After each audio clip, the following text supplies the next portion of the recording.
Mm-mm. Hello, hello everyone. Hello YouTube chat. Hello Twitch chat. Hello Benalia. You never played D&D, but you know King DDD. Mm, not sure to which king you're referring to. Welcome Doomy if you're here. Welcome if you're not here as well. Welcome Peter. Yes, you got an appreciation. Welcome Ify. And welcome David.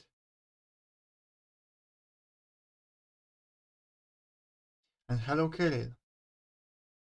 And hello lurkers. Welcome everyone. Or welcome everyone. First of all, how did the Fear Hunger go last time? Pretty good. Um, we we got 3 empty scrolls and 3 book of enlightenments, and we are in the city right now. Mm-mm-mm.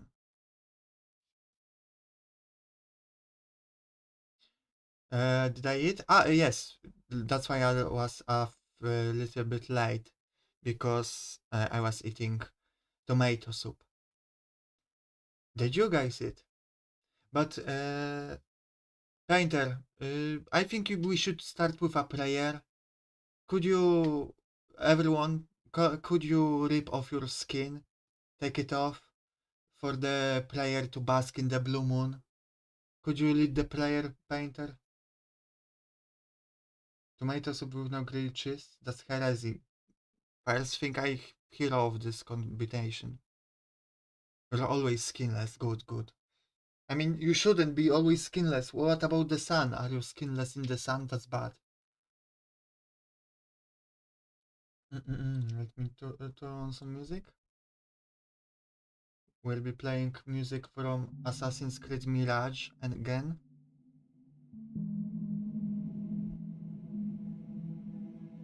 So, let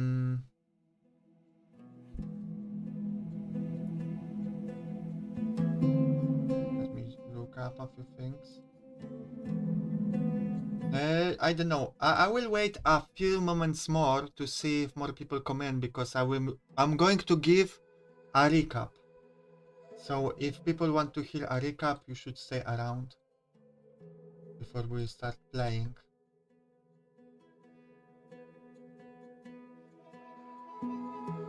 So I want to wait around for a little bit more people. You wear your robe under your coat and hat. Okay, that's good. O moon, all might, shower us in all your all might, and give us the knowledge and power to save us from the fire of the end. Yes, exactly. Thank you for your prayer, Painter. I should call you like a Master of Ceremonies. I think that's your title from now on.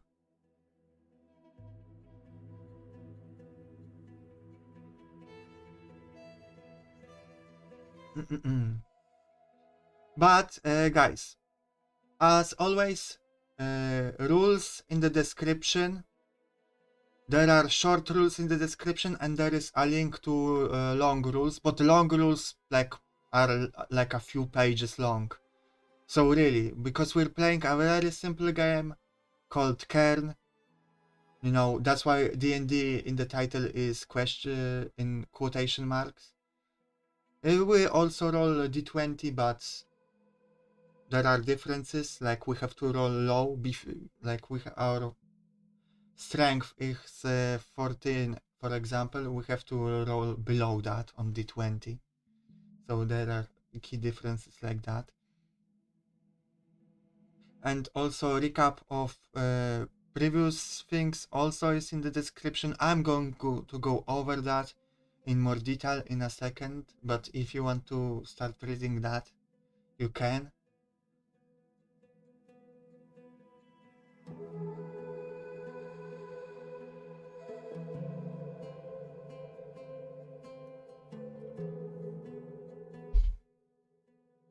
Mm-mm.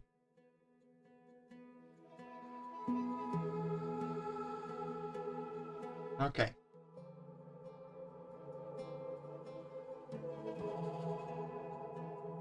I think I can slowly go over the recap. Mm-mm. Let me think. Last time, we're starting with the recap. Last time, you were lost in the desert.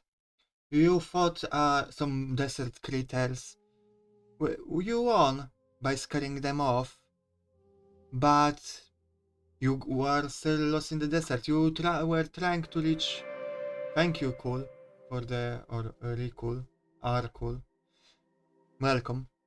Um, you were trying to reach city of Miragia because there is Black Lotus there. That's where it originates from, and this is some kind of drug that you can get anywhere almost.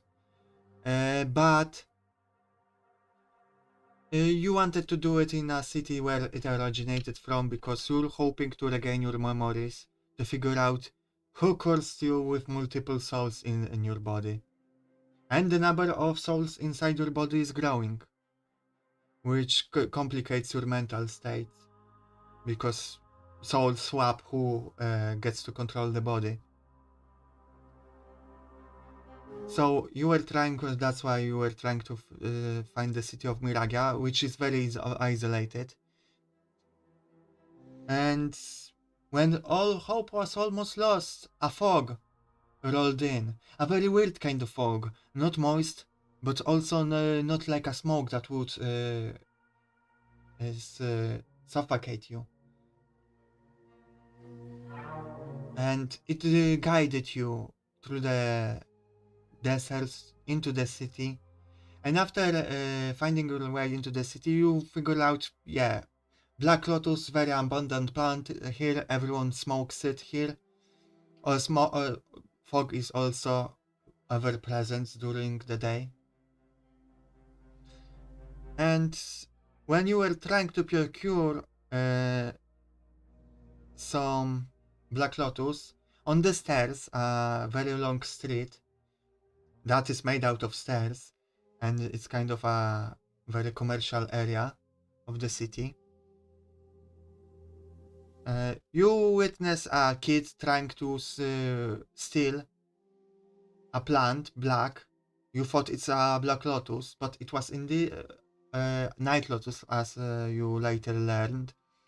The kid was caught, the plant was returned to the shop, and you spoke with the shop owners about procuring maybe Night Lotus that you learned is a much stronger version of Black Lotus.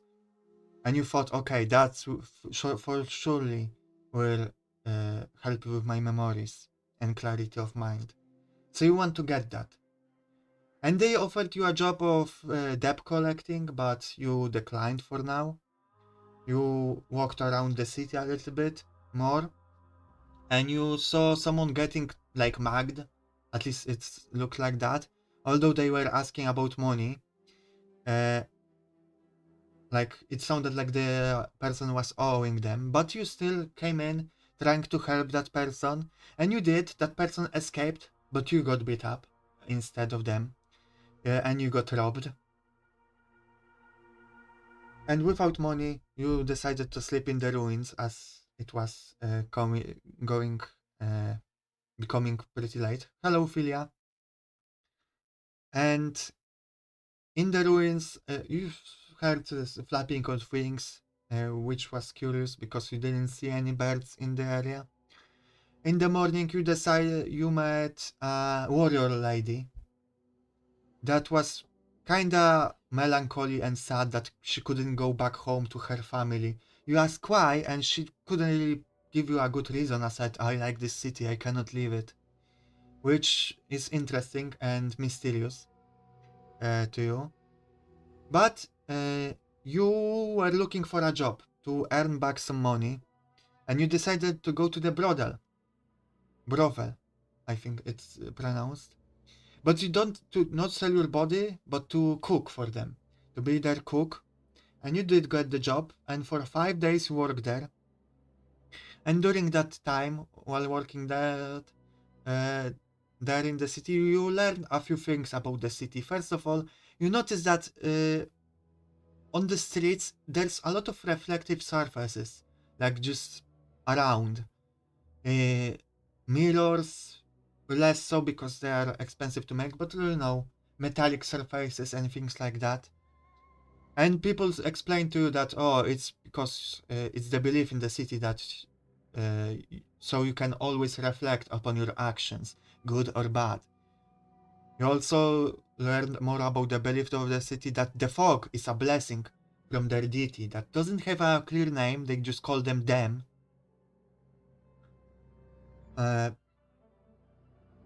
But yeah, you generally get the strange vibe from the city that everyone kind of doesn't want to leave, or even if they want to leave the city, they kind of, something is stopping them. You also learned that the farm where the Black Lotus is grown is in the city, but it is a restricted area only for approved personnel. And the Night Lotus is grown under that, in the caverns. After that, you decided to, because you heard of beast killing people, and a local herbalist offered you a job that if you bring the body of that beast, you will receive from them Night Lotus. If you bring it alive, you will get a bonus to that. And you decided to investigate, and you learned that in the park there was a dead body. No, first of all, first dead body was in the market, in the bazaar. Killed in the night, a merchant that came back at night for something to their shop. And the second body was in the park, on my old man. And you came visit their friend, their neighbor, and they told you that they were with them that night, but they separated in the park late at night after the night of drinking. And that neighbor said that after when they were leaving, they felt like a gaze upon them, like someone was observing them, and also heard flapping of the wings. And that's where we stopped last time. Any questions?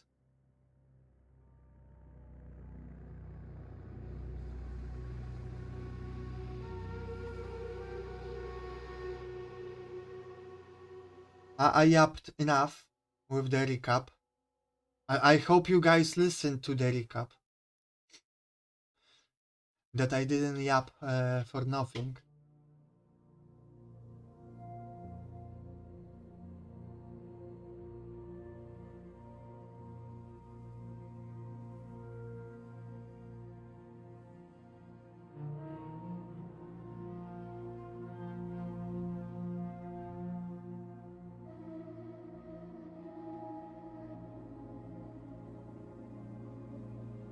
Hello guys, someone alive in chat? I cannot do it myself. Oh, Jesus. My bunny is going crazy in the cage. I guess I will give him some food. So he will calm down. Give me a moment.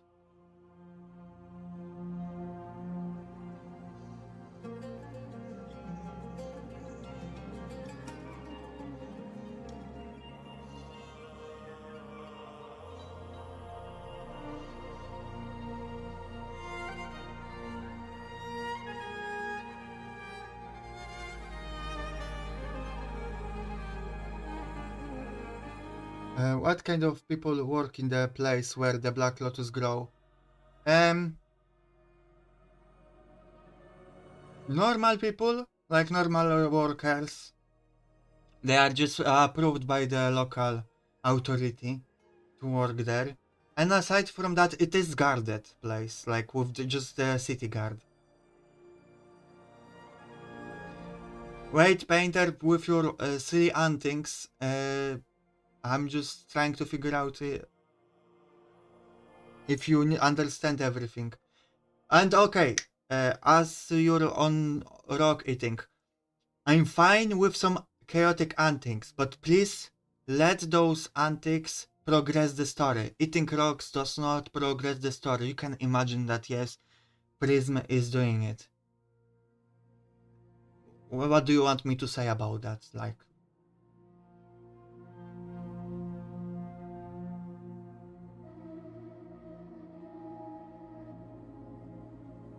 so, but right now you're investigating the beasts. You want to see if you get the choke at this place? If what you're doing right now doesn't work, because let's not get to this, 5 things at once. You're in the middle of something. But we'll think about this if what your current quest doesn't work, alright? You're not in a situation, you're investigating the murders. That people say that it's like a cat that flies, which is weird. And yes, you investigated 2 places. You have 2 more. One, where was it? One in the, like, between the districts in the slum. One more. And one in the cemetery, actually. But as you leave, you're in actually near the place, the third place you should investigate. Hello, Pallad. Oh, I forgot to turn on chats. Thank you. So I'm going to say that you're going there. And as you leave the neighbor's place that you visited, that told you about the previous victim, let me see.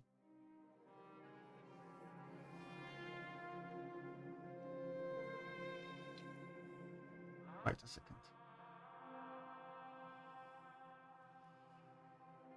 My god, not this. What the fuck?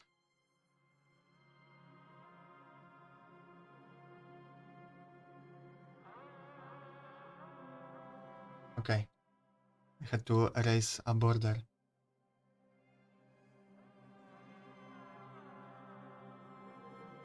There's no dead body, painter. Pay attention. As you leave the neighbor's place... Oh my god. And walk for a little bit, trying to approach the place where the third dead body was found. An older woman stops you and says, did I hear you speak about the beast that's killing people? Are you investigating it? And you confirm that you do. Yes, I do. Do you know something? And she says, yes, my child was killed as well, just here. And she points a place like 20 meters later or farther away. And you go over there, and it is indeed the third place you were going to investigate. And the woman explains that uh, it happened 2 weeks ago. I saw it. My child wasn't in the house, and I went outside to look for him, and I just saw a black shadow run away and then leap into the air and fly away. I swear it was a black panther. That's a flying black panther. Yes, was the attack in the night, you ask? And she says, yes, it was in the night.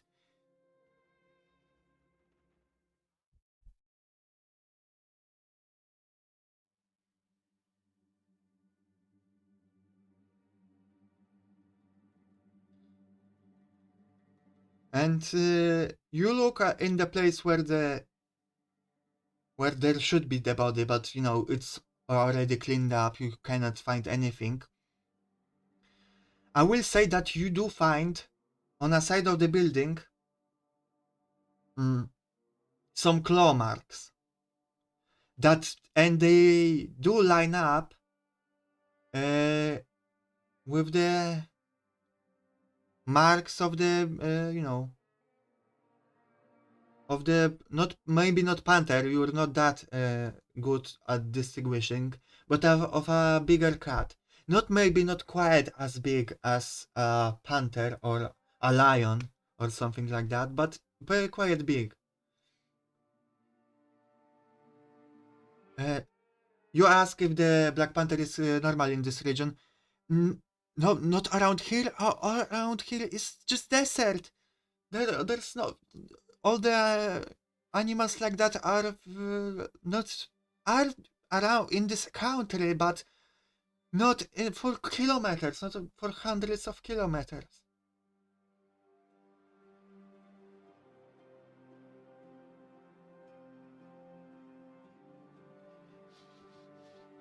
Painter, you lick the claw marks and you like can feel the taste of blood, of iron. Those are bloody claw marks. You can tell that those are human. This is human blood. The one looks at you. What are you doing?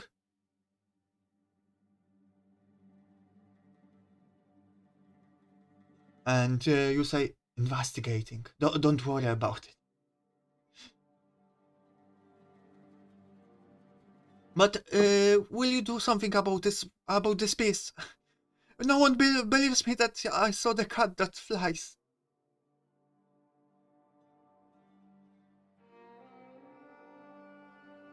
Can you find fur in this place? And okay. And here we will bring up dice roller to roll for your luck.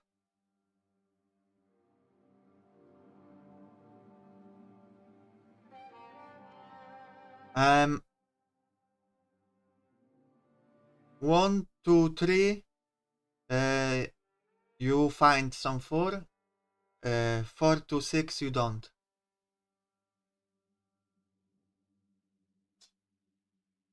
You really look look around this place, up and down, every nook and cranny, everything perfectly, but you get the sense that when they were cleaning the blood from the pavement, they cleaned it pretty well. Like you can see that it was swept and things like that, so nothing is left on the crime scene.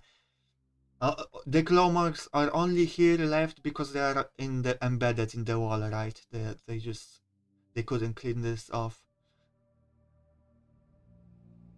and just a little bit of blood just stayed in the crevices.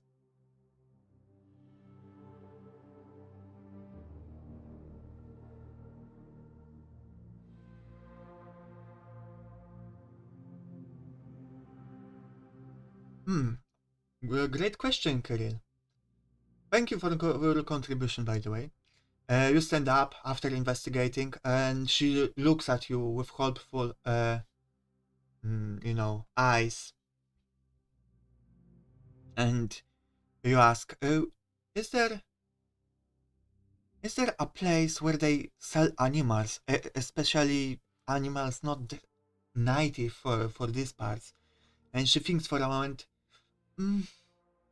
I don't really think so. I mean, there is at the bazaar, but nothing like this. No, mainly cattle, some chickens and things like that, but not maybe some dogs and normal sized cats, but nothing dangerous like that.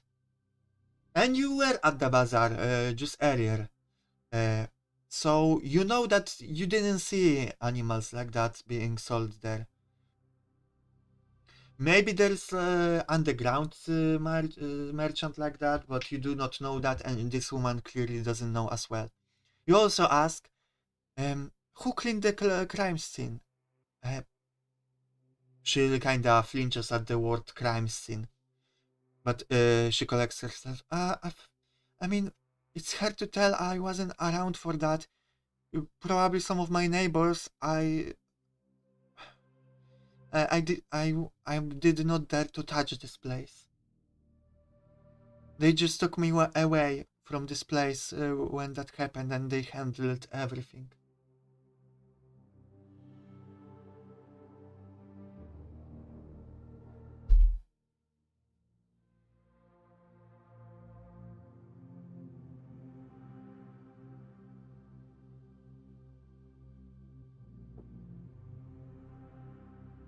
For now, this is about, unless you have any specific questions, this is about as much as you can get out of this woman.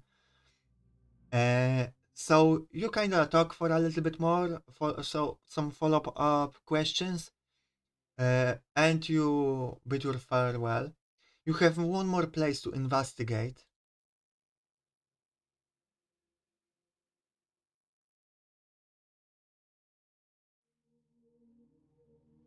Who has the four of this beast and lick it? Mm, she tells you that if they cleaned it up, it's in the garbage pile nearby. And you go there, and it is indeed a garbage pile. It is stinks. It is huge garbage pile that accumulated here for who knows how long right now. Finding anything in this garbage pile would be a miracle. Anything useful, because you see far, all right, but and things like that. But there is a lot of different force. Does Werby's existing or folk tales about it? Not that you know of. You're not from these parts, at least not that you know of, because you'll have trouble with memories. She doesn't know as well. If has not heard of this beast in the folk tales.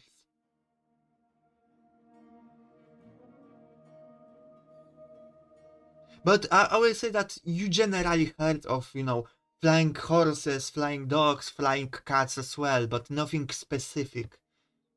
The flying monkeys. Basically, every land animal has kind of a folklore of flying version.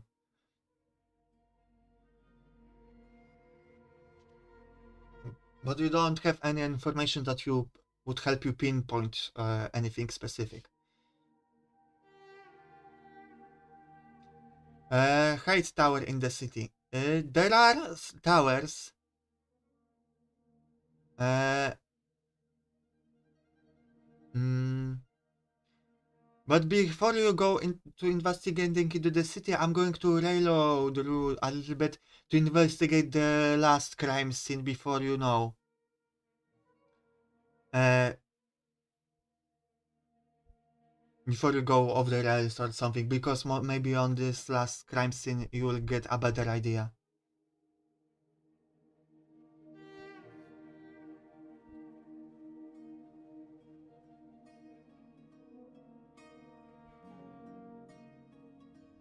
Remember, for later in the night I want to climb a tower and look for flying beasts. Okay.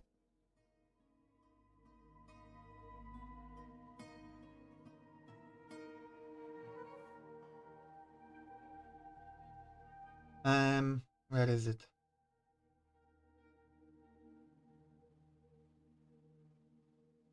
Alright. I have to now. No, that's fine. No. You're going now to the last crime scene. You don't have to ask any more questions if you don't have any. I'm just trying to change the location. Okay. You go to the stairs. It's on the way. You're not at the destination yet. And the stairs is, as you can see, a long set of stairs lined on both sides with shops. And last time, you saw a kid getting, caught with Night Lotus by a knight, by a Phasmancer, a magic cast user. And this time, you don't see them, but you do see something else.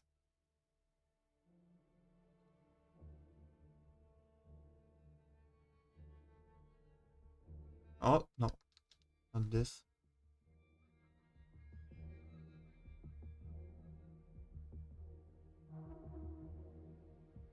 You see a guard.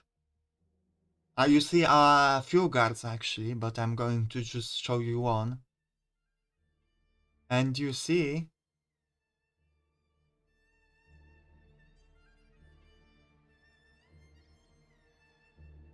a giant beast.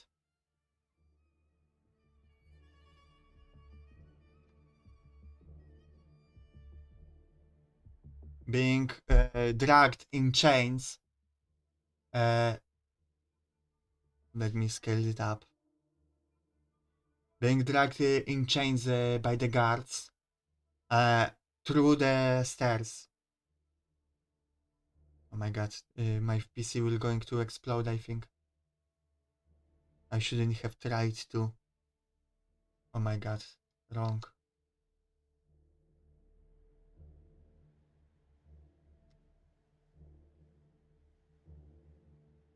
Okay, now. That's fine.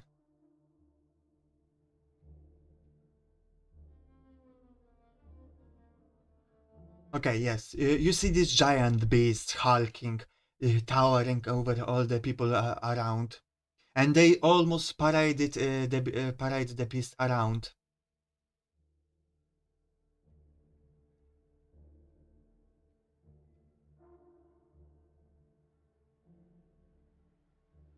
This beast has no wings, no, Kirill. You need to befriend the big puppy. Yes, so the guards are walking this beast on the chains through the market, through the stairs, almost like to, for show of power. The beast, at some points, it almost looks like it's going to go loose, like it wants to attack someone, but they seem to having into it under control, especially. No, not this guy. What is it? Especially this guy. He seems to have a handle of this beast.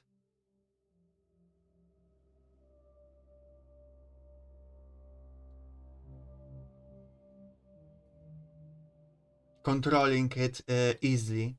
Not only because of his strength, but he seems to be just like almost like the owner of this puppy, let's call it. And you want to befriend the puppy, let's call it for now. And you approach and you ask, "Sir, is this your dog?" And he responds, "Dog? Yeah, I take it you never saw a mushkin, is it? Not from around here." "Yes, not as much as mine, as I wish it was just mine, but this good lad is all belongs to the city, and I have the privilege of taking care of it."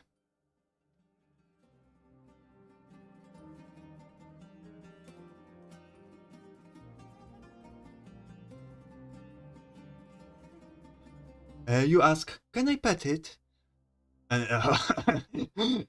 If you want to lose a hand, sure, go ahead. But I don't recommend it because then it's going to make it difficult to calm it down. Prism asks, how to tame such a beast? Ah, I see. Curious, aren't you? Well, that's a trade secret. All I say, it takes a lot of manpower, a lot of strength, and a lot of time, as well as a lot of food. That's all I'm going to say.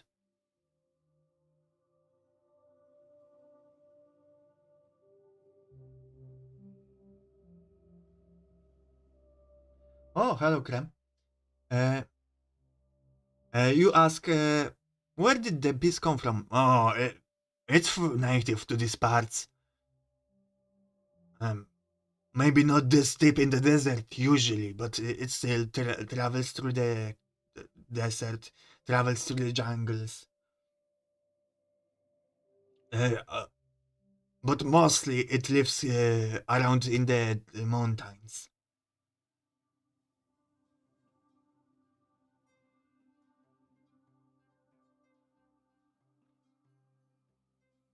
Does the guard have more of it? You ask. And he says, well, let's not get ahead ourselves with those questions, okay? You ask more questions like that, and I'm going to get suspicious of you. And he taps you on the shoulder with immense strength. You feel like it is friendly, but you feel like it's also kind of a threat or show of power.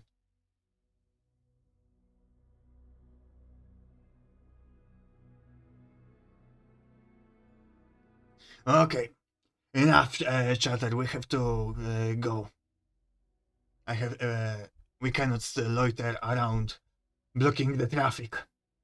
Good day to you.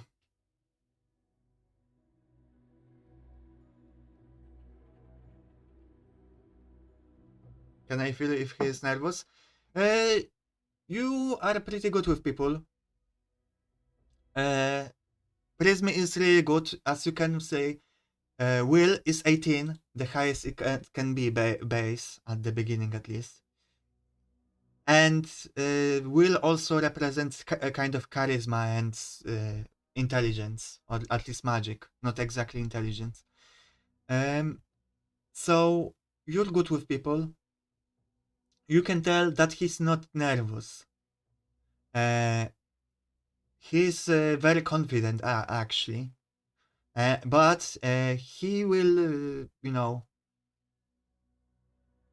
he projects friendly facade, but you can feel that he is not someone to mess with. Like, he's smart and he's powerful.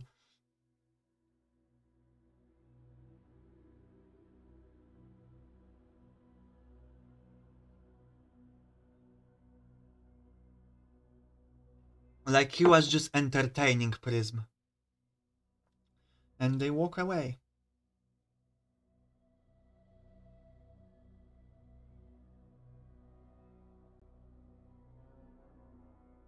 Oh, that's a good question to ask him. So, as the other guards went away with the beast, you stop him before he can catch them up, and you ask, but I'm sorry, I have a question, maybe out of the blue, but uh, did you hear about the monster attacks in the city? Surely you did, right? Can you? And he kind of stops you. No more words about that. This is under investigation, and the information is classified. And he kind of doesn't want to entertain this discussion, and he walks away, not letting himself be stopped again.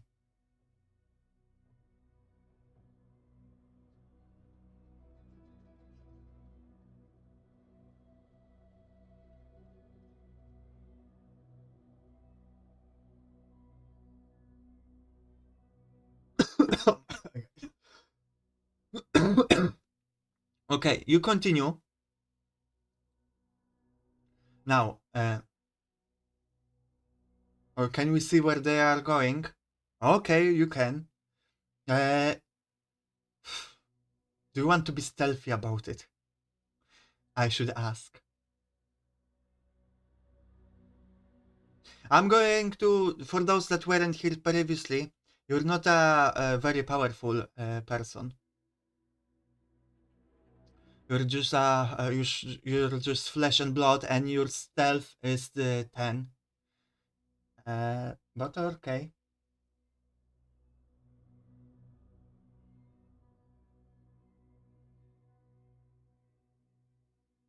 A, he knows something. B, there is a cover up. C, the government is involved. D, all of the above, maybe. Who knows? Okay.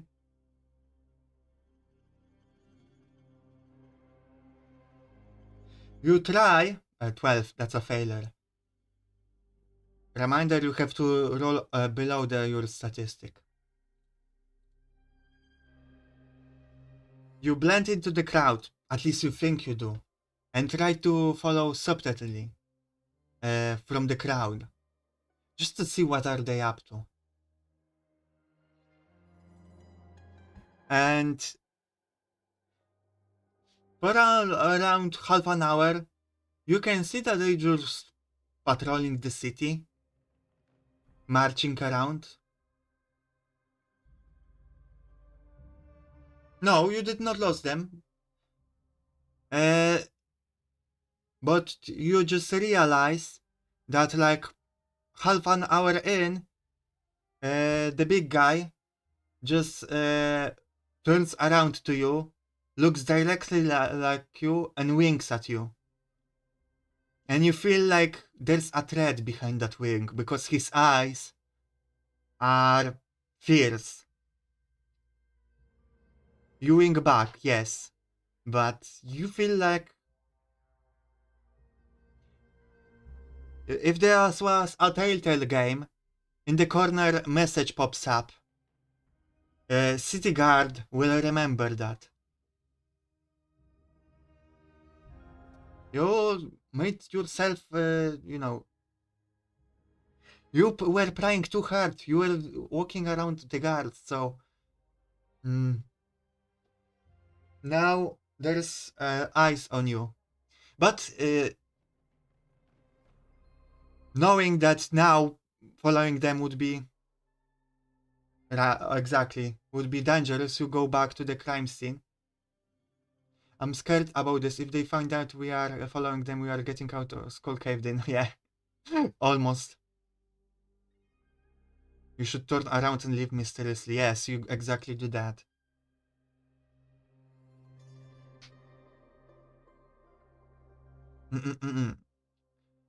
Now, you're trying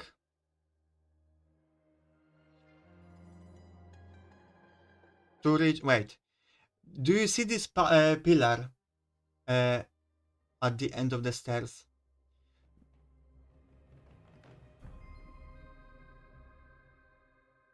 That's a good idea, Kirill. You're a very charming person. This pillar here, you learned previously that is a whispering obelisk. That when you get close to it, whispers. You can hear whispering. We are in desert Dublin. Never been in Dublin, so I don't know what that means. But okay, probably. So, as you approach, this obelisk is at the top, is Temple District, or Divine District, as they call it. And when you go there, here is the temple. The obelisk is behind you.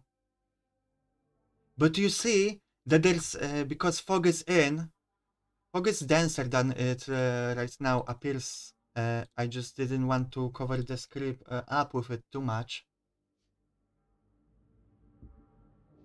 So yeah, the fog surrounds you as every day here, protecting you from the sun, making it not so hot.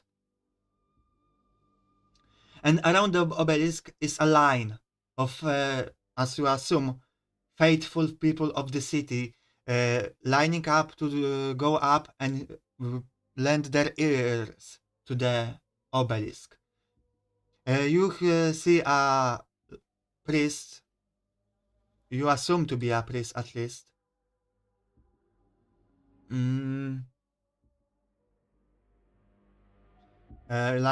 Controlling the traffic to the obelisk.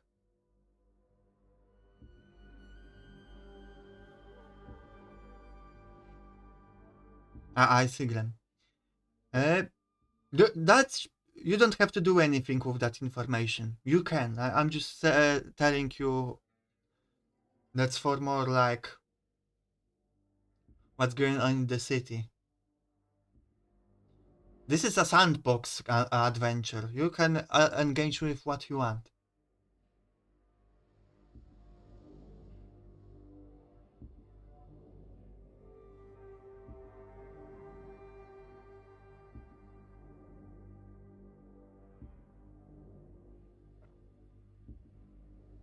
If there's no interest about that, you continue towards your destination, towards the cemetery that you ask around, and people say that it is behind this big temple of reflection. Ah, okay. You guys want to talk about with the guy. So you stop by and you start off with, I'm sorry, what faith do you guys practice here? And he says, oh, new to the city, I take it. Well, of course, there's only one faith in the city, and that is faith in them. And you heard about this faith already. This is what people believe that brings the fog, protecting them from the sun. Also, thank you. Also, people say that the fog protects them generally from the enemies from the outside world. Um, and yeah, and you also know that them speaks to people in their dreams. You heard the whispers of that, although no one wants to talk about it. Like they talk about, they mention. Thank you. They mention that yes, they have dreams, but no one talks about what they dreamed about exactly. Like you get a sense that dreams here are very private part of the faith. Uh, and you have this conversation with him about the faith, and after a while you ask, I'm sorry, did you hear about the beast attacks in the area? Uh, and he says, oh, yes, yes, of course I heard it. Everyone heard it. Yes, I'm afraid I don't know much about it.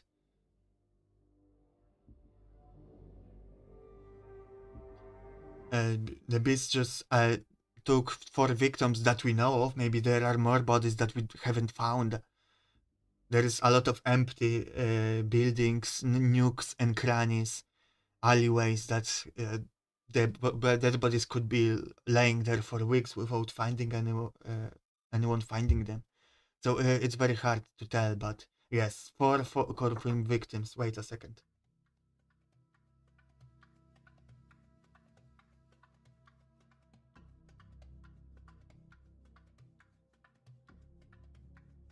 Where are the bodies? Oh, bodies, of course, went to the cemetery. Now, you, as an outsider, you don't know, but cemetery here is a little bit different to what you're familiar with here. We don't have uh, grave graves in on the open. There are catacombs under the city where all the bodies go, and no one is allowed to enter there because we think that the bodies need rest. And but for people that want to visit,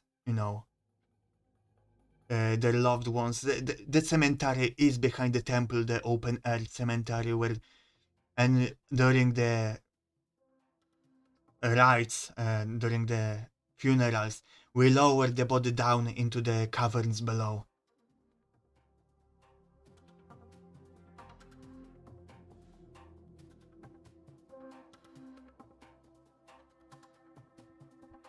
But don't worry, the bodies were investigated by the local guard. There is investigation, and I trust that they will handle the beast sooner or later.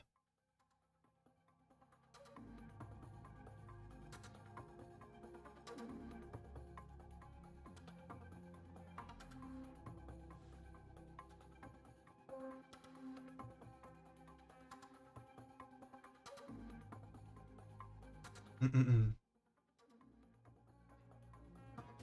Okay, you're out of questions. But Painter wanted to convert him to his to your faith, and you stop talking about the blue moon. Oh, okay. First, let's go back on track. Do you trust the guards in the city? Prism asks, and he says, "Yes, of course. Why wouldn't I? They're what protects our the city, the citizens, and all of us here. I have no problem with the guard. Of course, they are not perfect as every guard in every city, but I think they are doing overall a good job."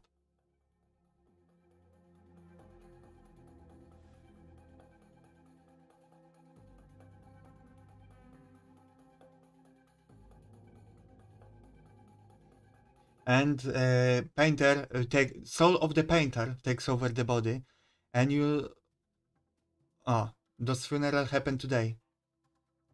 I cannot get through to your painter thing. You ask about the funeral. He says that not that he knows of. Funerals for the bodies that were killed already happened, because the last one was a few days ago. It happened yesterday. The funeral for that body.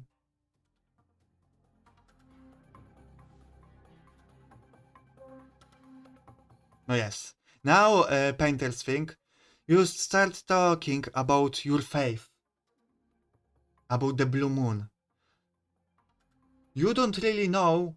You cannot say much about your own faith because you believe in it. You know that you believe in it, but your memories are jumbled together. They are, funnily enough, behind a fog. So you cannot form a good argument behind your own faith. You only know that the blue moon is always with you, and at least in the night, and will protect you. So after a little bit trying to convince him, he's like, "Oh, that's interesting, faith, but you seem like you don't know a lot about it yourself. Uh, before you try to convince other people into your faith, I recommend learning about it yourself. Don't mean to be rude, but I don't really can glean much about your faith here. Blue Moon Strongest Warrior, well, yeah. That we know of, at least. Okay. To the cemetery.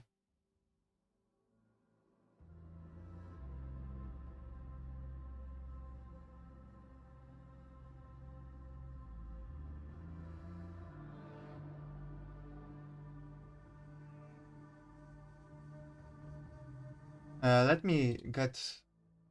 Where is it? Yes, here.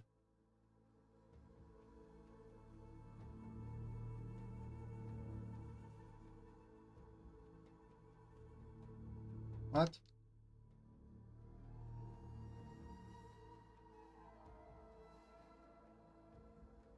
Let me just get this.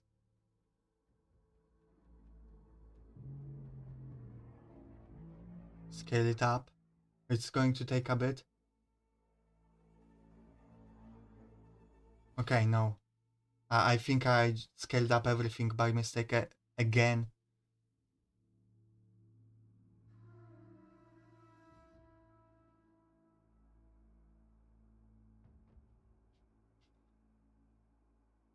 Yeah.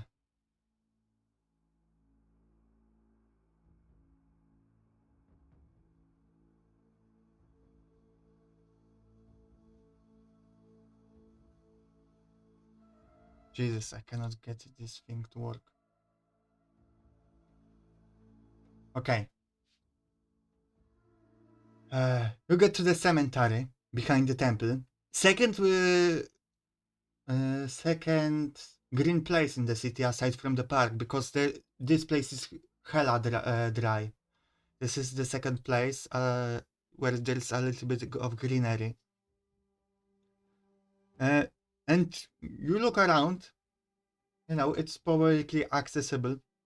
You look around and there is, there is a few things that look like graves, or that used to be graves, you're assuming, a long time ago, because this is an ancient city that only a few decades ago started to be lived in. So there are ancient graves around, but they seem to be empty. And there is a large circular hall that looks newer. It's closed currently, and there are 2 guards posted nearby. So you get a feeling that you shouldn't fuck around in here. Like, nothing too suspicious. But you get pointed by one of the locals where the exactly body was found. And it was indeed found by the circular hall in the on the cemetery. Time to smell and lick the graves. Are you sure you want to do that in front of the guards, Painter?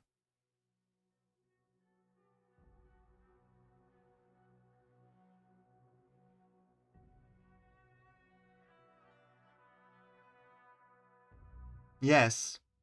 No. Is there anyone who looks like the tent to the cemetery? Alright. We do, but it's stealthy. I'm sorry, David. It's votes came in. And they are not favorable. I'm going to say that your resistance, David, makes a difference, because while some souls want to do this, there is enough resistance within Prism not to do it very stupidly. But no, failure. Like the worst failure, because 20 is always failure. Here.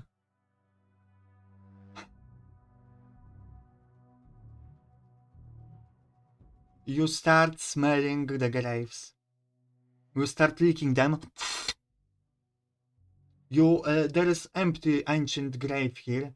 You start climbing into it. And immediately the guards, "Hey, what are you doing?" They come over. That's what playing with chat is like.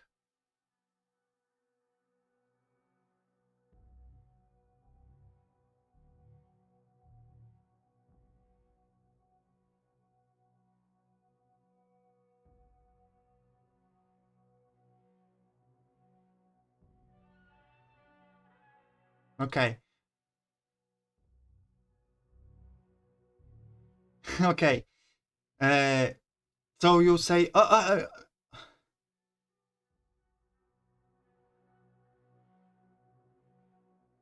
I see a few different excuses.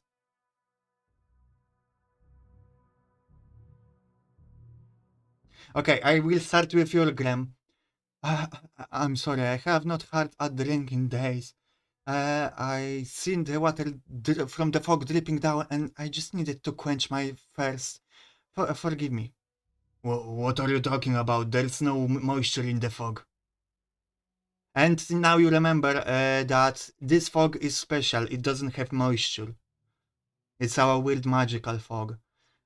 So I'm sorry, but I meant to say that I'm a historian studying the graves, and I was eating a sweet roll, and I dropped it into the one of the graves, and I tried to reach for it, but you see, my arrow is my knee is not as good as it used to be, because I got shot in it a while ago by an arrow, so I lost balance and fell in. I'm very sorry. I didn't mean to do that.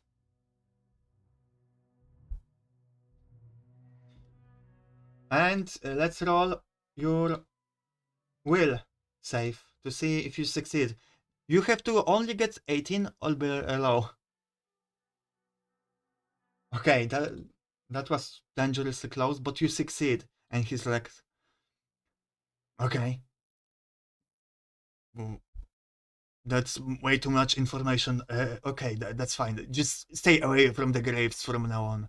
Don't eat food in the cemetery to begin with. And he just turns around. One more thing like that, and I'm going to throw you out. And goes away.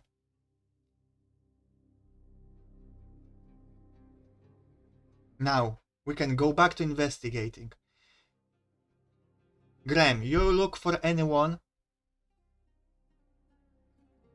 There's no new graves, Kirill. There's only one circular hole in the ground that goes deep below to the catacombs, where they lower the bodies during the during the funerals. But Graham wanted from Twitch chat look around for someone who tends to this place. And there isn't really need for anyone to tend to the graves, but there is a gardener actually that keeps this place tidy. And you walk up to him and you ask what?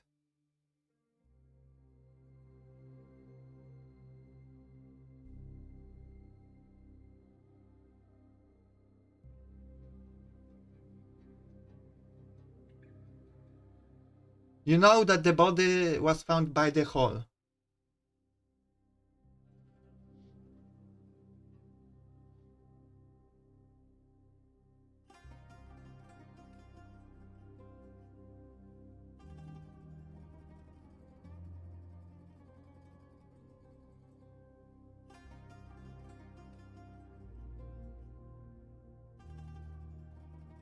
About the body? Alright.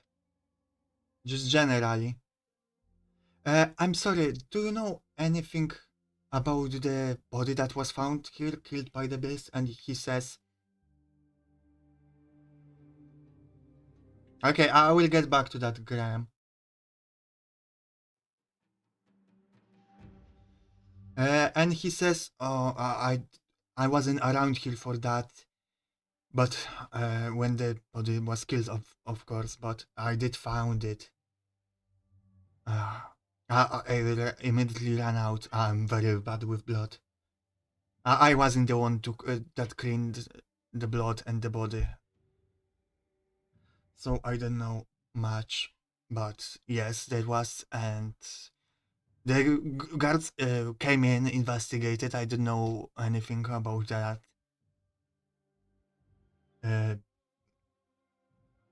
And yeah, I'm sorry, I didn't see or hear anything. But I mean, there is a little bit blood left. That's the one that came here and was cleaning, but they missed a few spots. But I hate blood. I cannot deal with it, so I didn't clean that. I'm just avoiding looking at those few spots.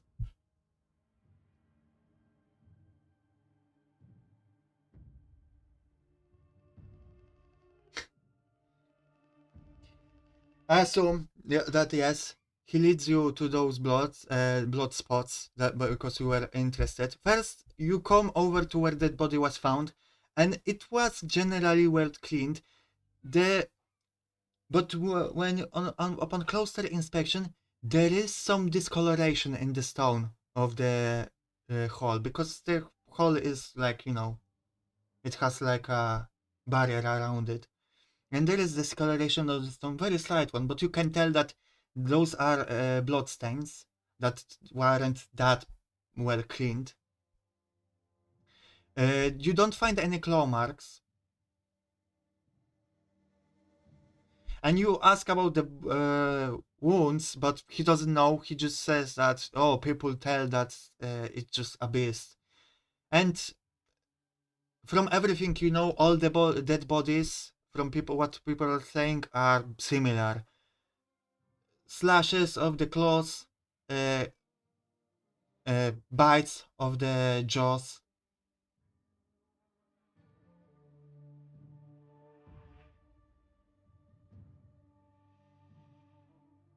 Mm. He doesn't know who cleaned this place, if you ask about that. The guards, he assumes someone new from the guards You know, they got newbie to do it. And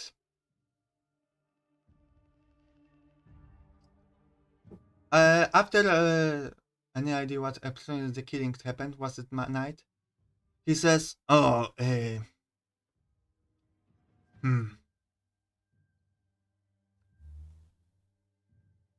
the cemetery is closed at night at around 10 p.m. So, and it happened like right before closing. I came in here. I was a little bit late by like half an hour, and I found the body there. So it must have happened in like that half hour or a little bit before."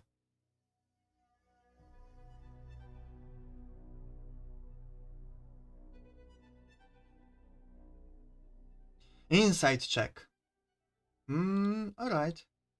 Generally in this system, you don't do really checks, you just do saves to see if your action has any negative consequences.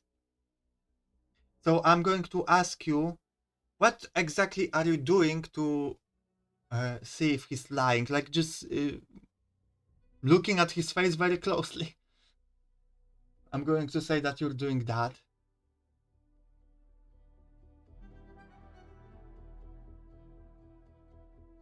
I mean, yeah, you save.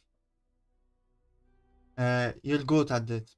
We didn't really have to roll, but you feel that he's being truthful, but he's kind of ashamed that he wasn't here on time to close the cemetery.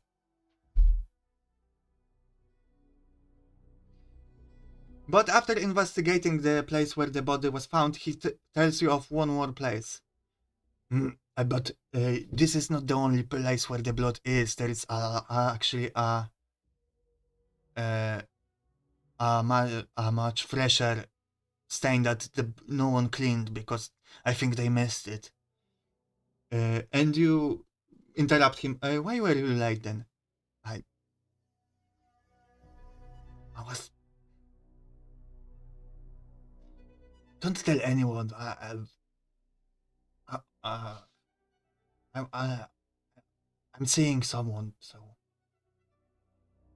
but it's kind of a taboo relationship. Don't talk about it. He leads you to a place where the more stain of blood are, and it's on like a. I hope it was worth it. You say yes.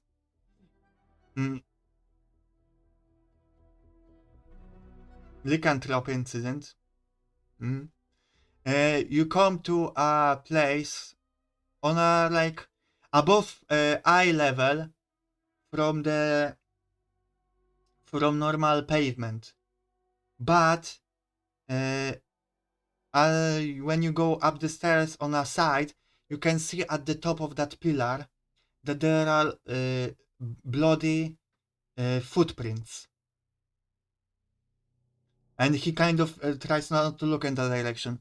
There, I think something climbed or flew up at the pillar, and they missed it because it was above their eye level. They didn't look that well around. And you... Do we have paper? Equipment. No.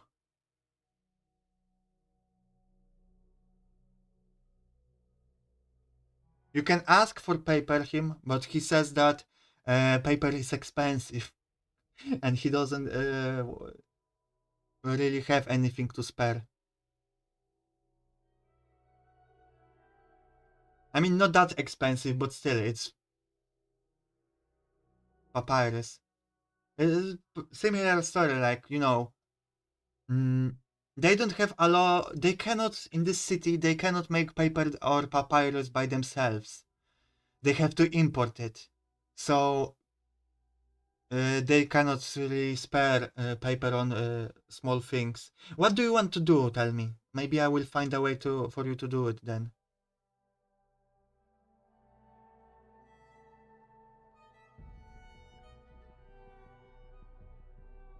But you go closer.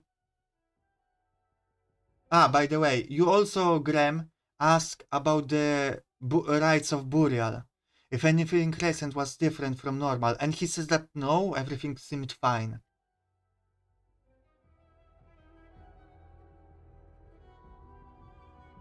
I wanna put it on the bloody footprints to get the footprints copy of the paper. Okay, even if you try that, the footprint is very dry at this point. Like, it's been a few days, it's hot in here, even though there's mist, the fog protecting from the sun, it's still very hot. So but you approach it closer, the footprint, and it looks like a something between a small cat and a big cat sized. Like, I don't know. I have to look up a name.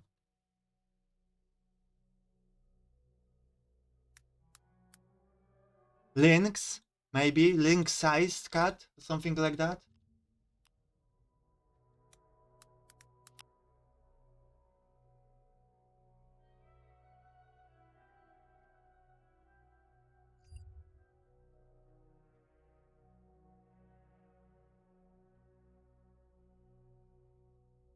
Tabaxi lycanthrope, that's crazy. In my settings, at least for now, there are no tabaxis. So, just so you know. This is my original setting, it's not a D&D setting, just to be clear. For now, there are only human and insectoid race.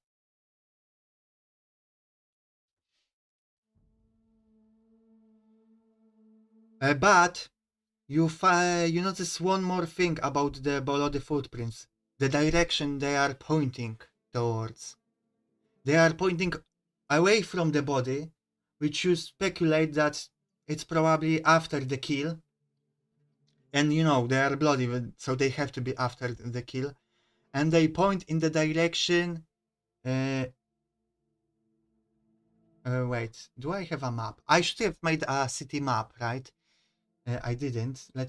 Give me a second. I will try to whip something out really quickly.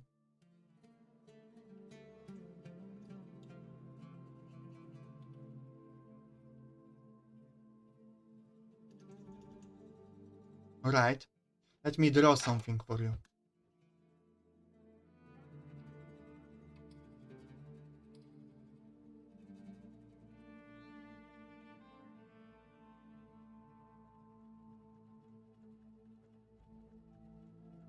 So, here is Bazaar. Oh my god.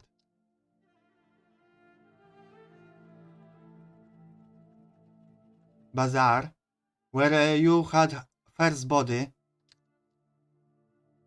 right? Did you inspect the body for any possessions? You did not find any bodies because they already got cleaned up. Oh my god, I moved around now.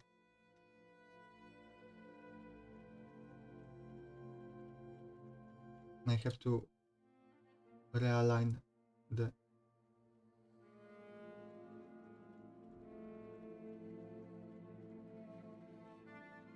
Here is the Red Mist district, where the brothers are. Here are the stairs.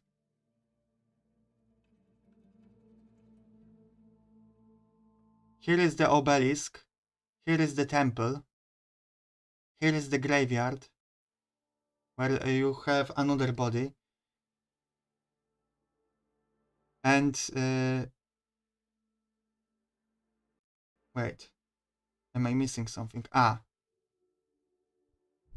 He should have been a little bit further away.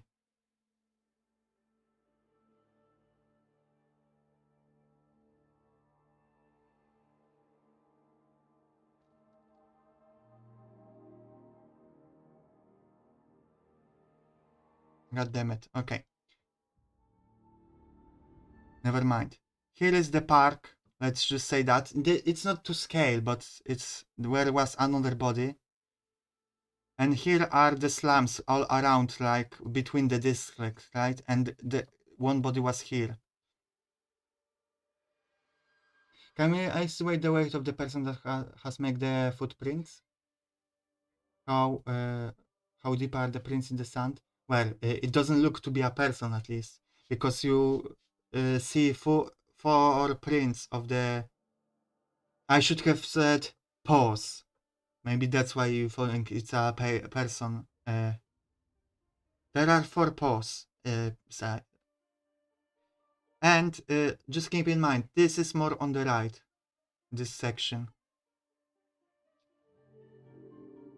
And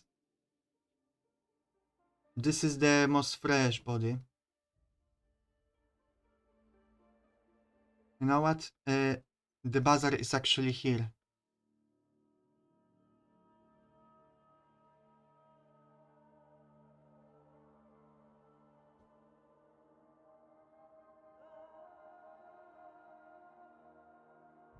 I will tell you in a second. And you heard. Let's sum up the all the information you have. Alright. For now, you can. I will tell you that you can tell that it is pretty much agile animal rather than heavy. With its size and the fact that it can fly apparently, and the description of it that you heard, it points you to being an agile creature. Here is the park. I will just. Here is the bazaar.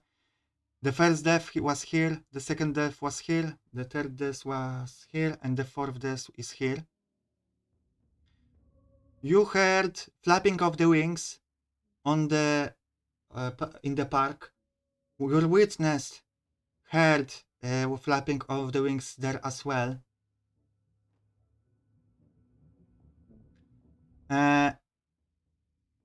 Woman that you talked with said that they saw the creature fly in this direction, and the paws that you're looking at right now point in this direction, more or less.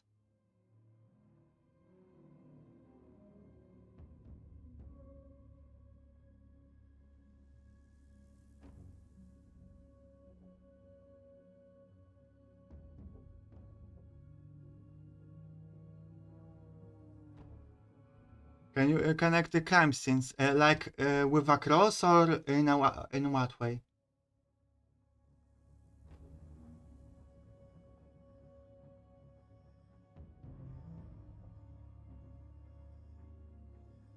Yeah, it looks like to you like it more or less points in the direction of the park or around it, something somewhere in that vicinity.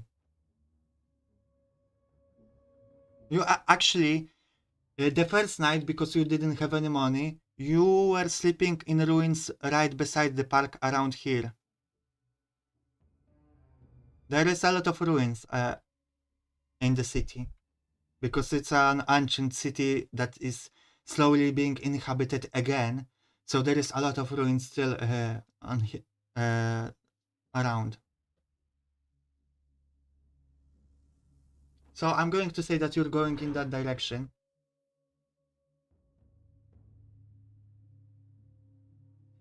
But before that, you thank the gardener for the help.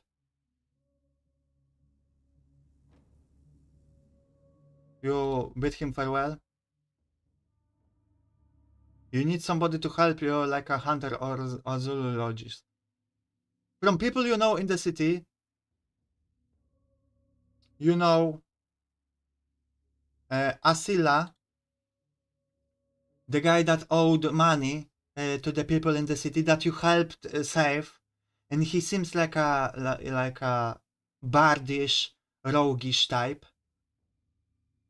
And he offered you an illegal job to procure a Night Lotus, but you declined, not wanting to get involved in that stuff for now. You wanted to explore other options first. You know... no, not this guy. You know Suena, that which she's an herbalist.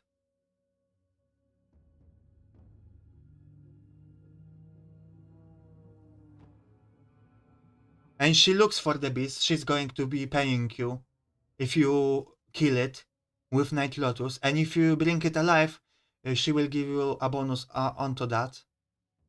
You know Adira, a foreign woman that works as a bodyguard. And you know her. You work at the same brothel.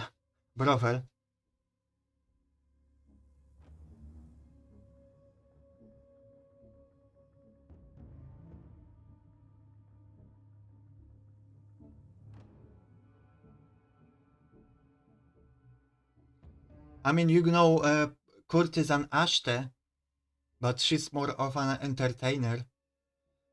And yeah, that's about everyone who you know. The best person to ask is probably Adira.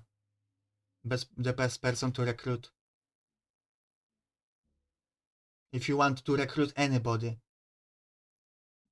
Just, you know, remember you don't have funds to give anyone. You can split a reward. You can just try to be sweet a person that people want to help.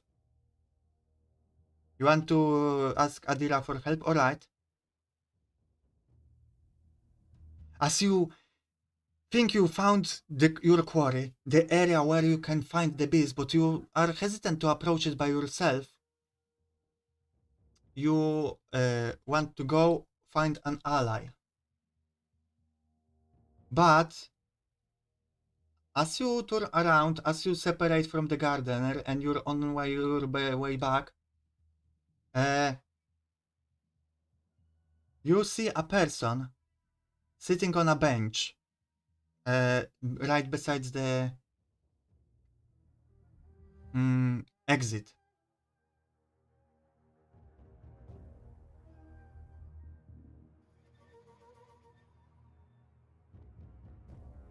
And as you start walking past, you hear their voice.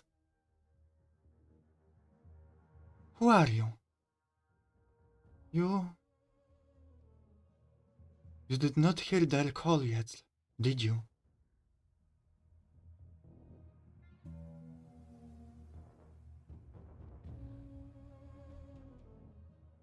You say, hey, it's me.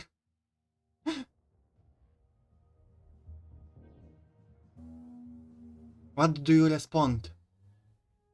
They said, who are you? You did not hear their call yet. What call, you ask? They look you deep into the eyes. They look you up and down. How many are you? I'm sorry. What call? Hopefully you will find out soon enough if you stop resisting and disregard my question.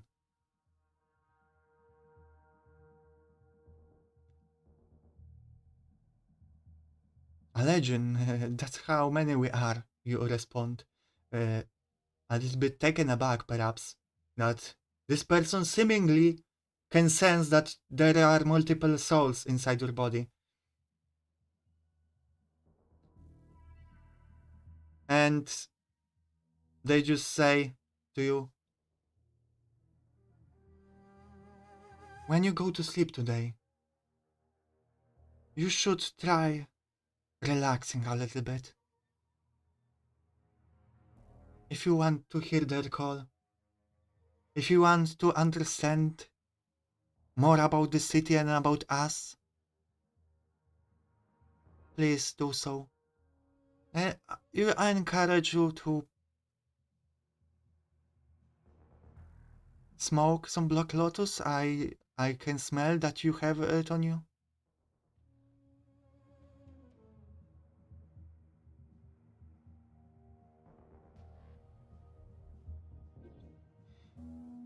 You ask, do you know anything? Do you know about the odors in my body? And she says, let's not talk about it. I can sense that it's not a topic you want to talk about. And you ask, do you have something that can help me relax? And they say, I mean, you have Black Lotus. That's all I'm going to say now. And I'm afraid, my I'm afraid I was rude to you. I apologize. I was just caught off guard by you. My name is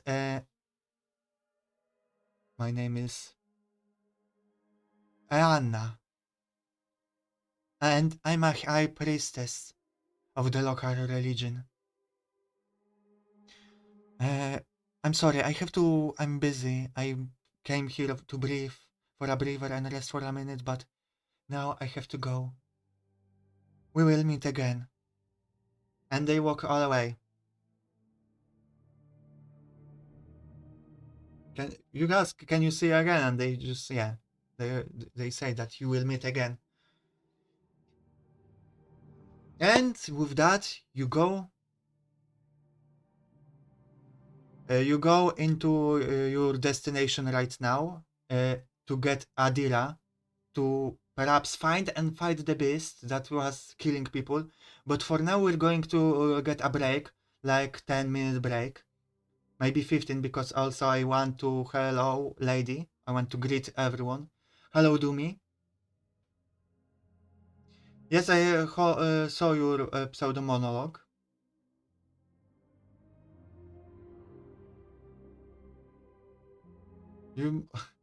It's one of 27 tokens you're hiding numerous across streams. My streams or all the streams?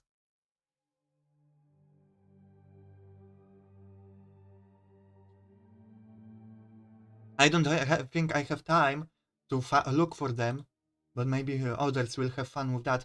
Lady, recap for you and everyone that wasn't here from the beginning.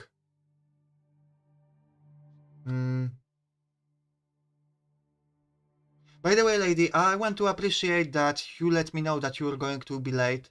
You didn't have to do that. There's no expectation of that. I didn't expect that, but I just appreciate that. So, recap from the beginning of the stream. You continued investigating the murders of the beast.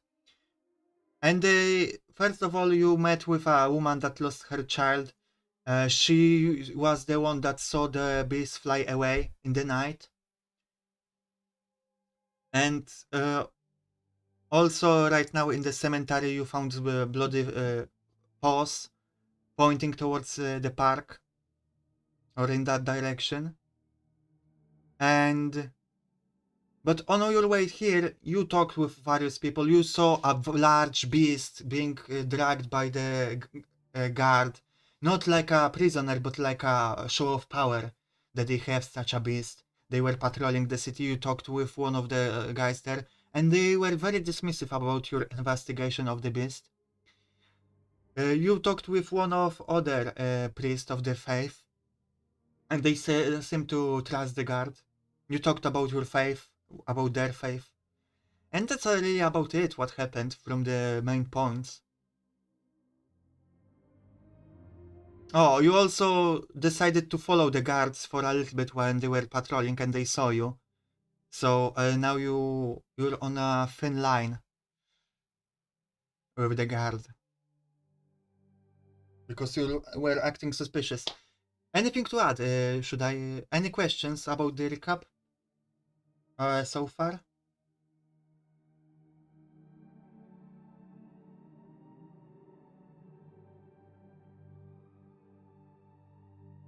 Lady, please confirm if you heard anything of that.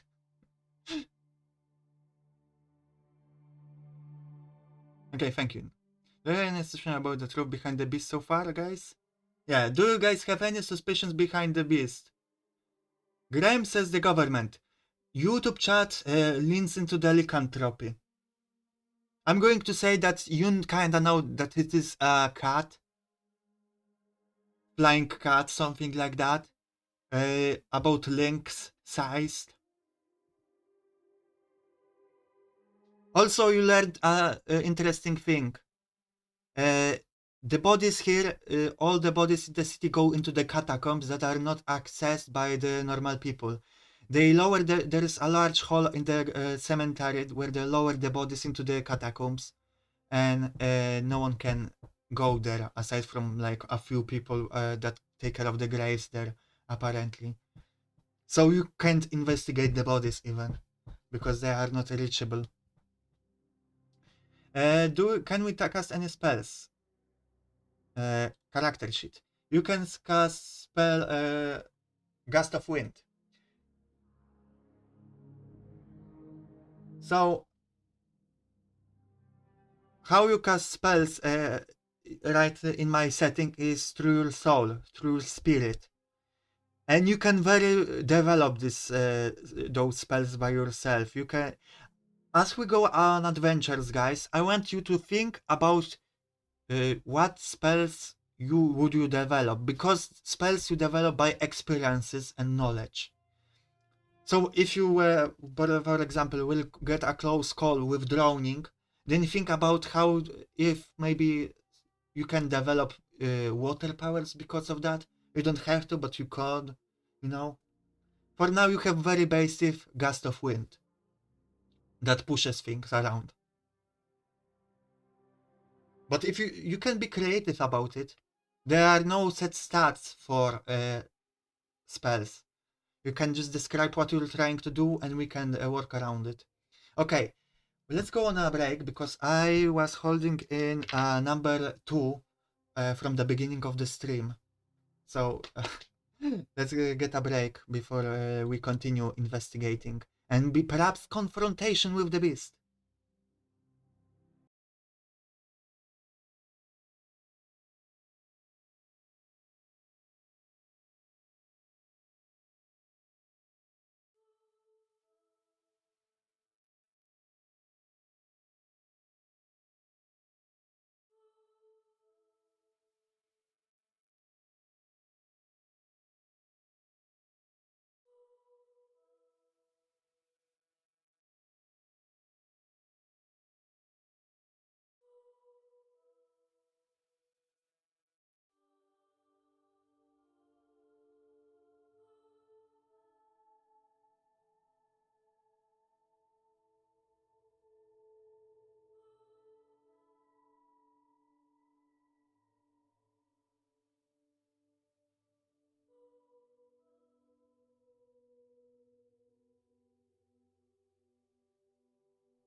I'm back.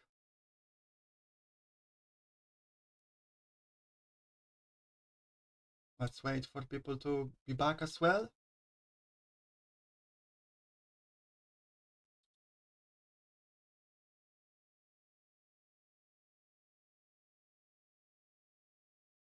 Hello, Graham, welcome back.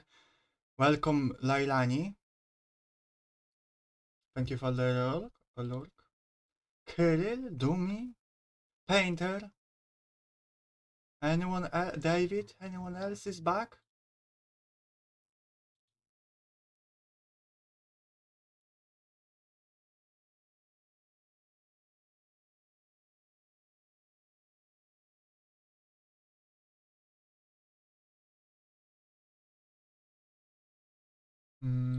I'm looking up at some things.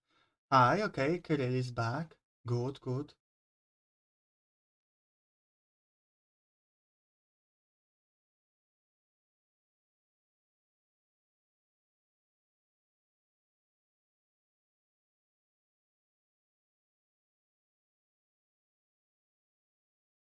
Okay, Painter is here.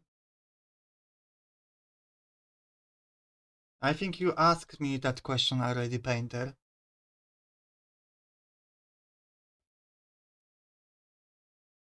And I think you know the answer. Okay, I think we can continue. I don't know. Lady, are you here? Maybe we should wait for Lady.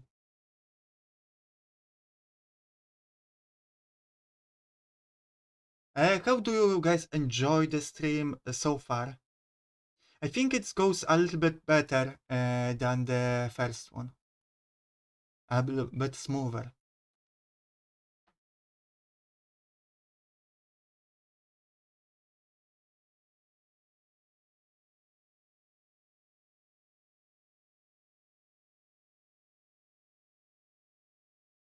Hmm?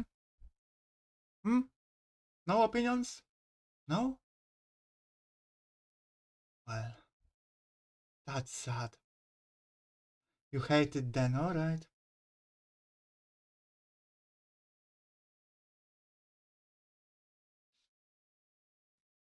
Okay, Kirill has fun. Okay, that's good. Oof. We are damned neutrals. Yeah, it's not bad to be a neutral. Okay, thank you, Painter. Okay, we have to continue. Lady will catch up. So, you're going to the beast, but first you want to recruit. Okay, that's fine, lady. Don't feel guilt tripped into anything. Um,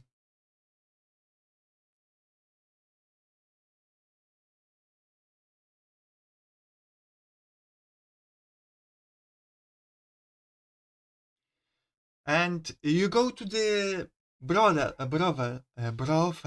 That's I hate this word. You lick the door. Everyone here is already used to you licking things. Uh, and you want to recruit Adira to help you with the bees because you think you found an area where it can hide. So, what's your approach? Are you doing it on the pretty eyes? Are you promising a reward? Like, of course, you go up, say hi, you greet each other. We have spell idea, something like soul manifestation. We can manifest a soul like Austrian painter is a soul with a long tongue or something like that. Okay, that's an illusion magic. That's kinda complicated. We can discuss it at some other time because it requires a lot of time. The greater good. Okay, you appeal to her greater good. Adira, I've been investigating the beast, as you know. You helped me a little bit with it today. And she says, "Yes, I'm aware. Yes, what's about it? I think Okay, Kirill. I think I know where the area where its layer is. I don't know exactly, but I think I pinpointed a building block, an area with some ruins, and I could go alone, but I would use backup. You know, it's for the city. It's for the brothel, so for the place we'll work at, because the beast is spreading its reach. The people are starting dying further away, and I worry that sooner or later it will approach this establishment. We have to protect the sex workers. We have to protect the horse. Horse used here as a positive word.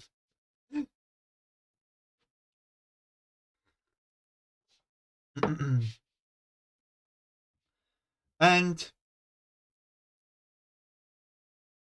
I'm going to roll just to see how good you do with that.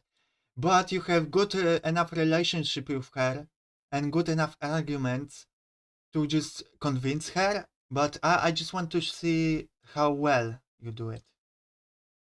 Oh, very well. Um, she uh, she actually stands up. Well, I was waiting for you to ask. I actually already clocked out of the work. I asked to be let go earlier because I knew you will come. Let's go. And you have recruited Adira into your party. I should have made an animation like Adira joins the party.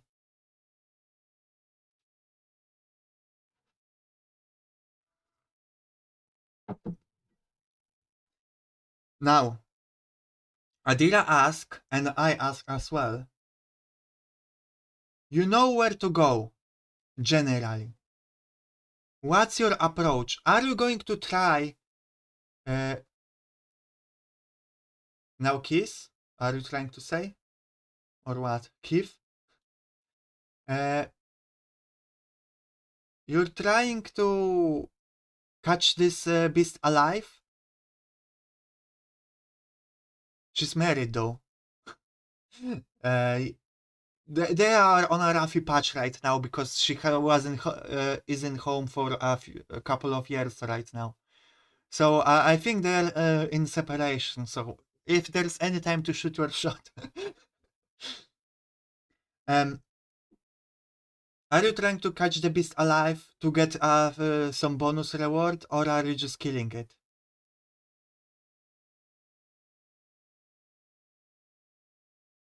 Yes, you want to catch it alive. How? How are you preparing for that? Or are there any voices against catching it alive?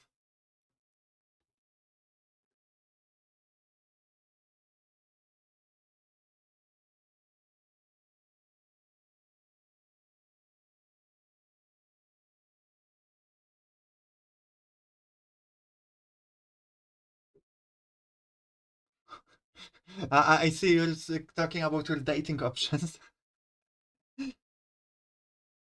Do we prepare a very large cache, a very tough net? That's good suggestion. Net or a rope? Okay.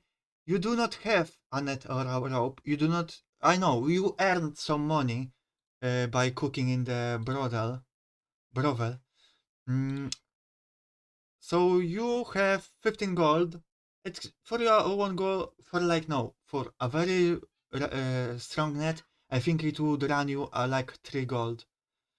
Relate into the catacombs. You do not have access to the catacombs. You would have to sneak in there, past the guards first.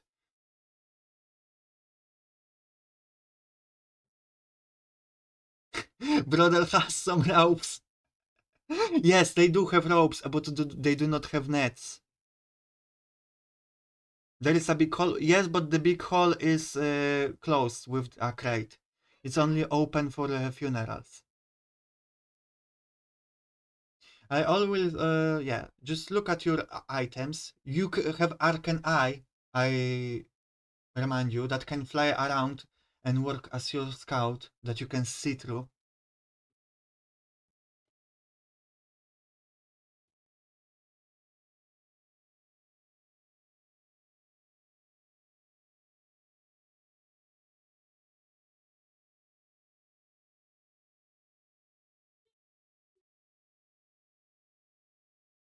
Or just ask. Yeah, the brothel does not have any nets. They can only provide a rope.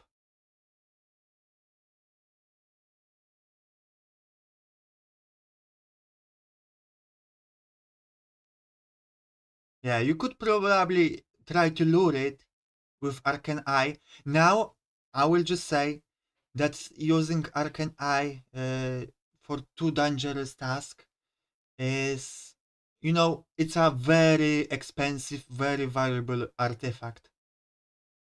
So you might not want to risk that too much.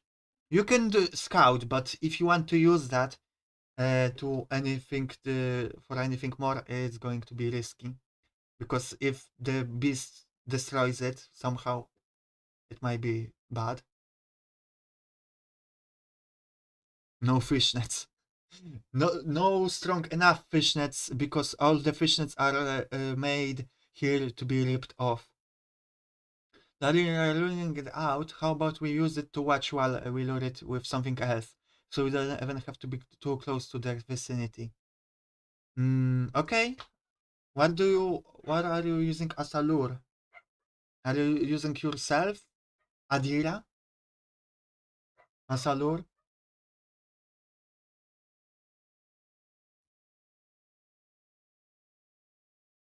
By the way, as a side note, I'm going to say that you have replenished your rations.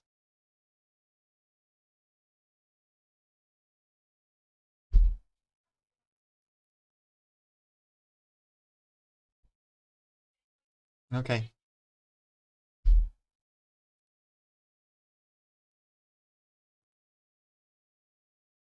to 5. Right.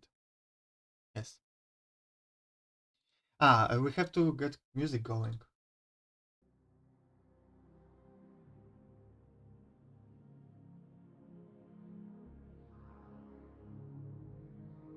I don't suppose it cares about fresh lotus meat dish. There's no anything. You didn't hear anything about it liking lotus, but it does like meat, especially human meat, apparently. You are the bite, Kirill says.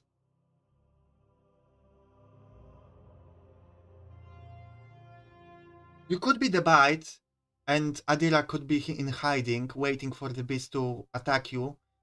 And when it does, she can drop the net. Hey again, Toby. We're hunting for the beast right now. We're trying to find a way to do it. They want to catch it alive. We should throw some sand, meat, and salt on us so we look more yummy.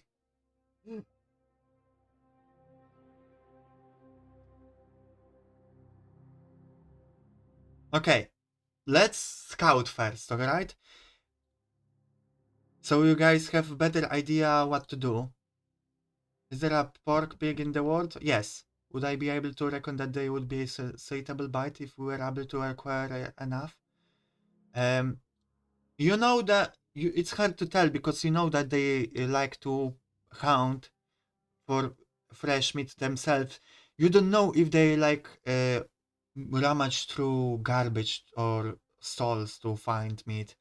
There were no reports of that. It doesn't mean that there weren't instances of that, but no one, if there is meat missing, people wouldn't talk about it. Oh my god, beast stole my meat.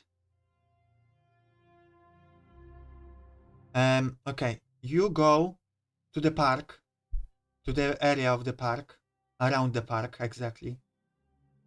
Uh, you are here. in the vicinity, and in the cluster of ruins right beside the park where you slept, you know, there is a lot of ruins around here, and you know, and you want to probably scout them out. So I'm assuming you use your arcane eye to do it. Okay, we buy the net. I'm going to do that in a second. We're going to go back to planning.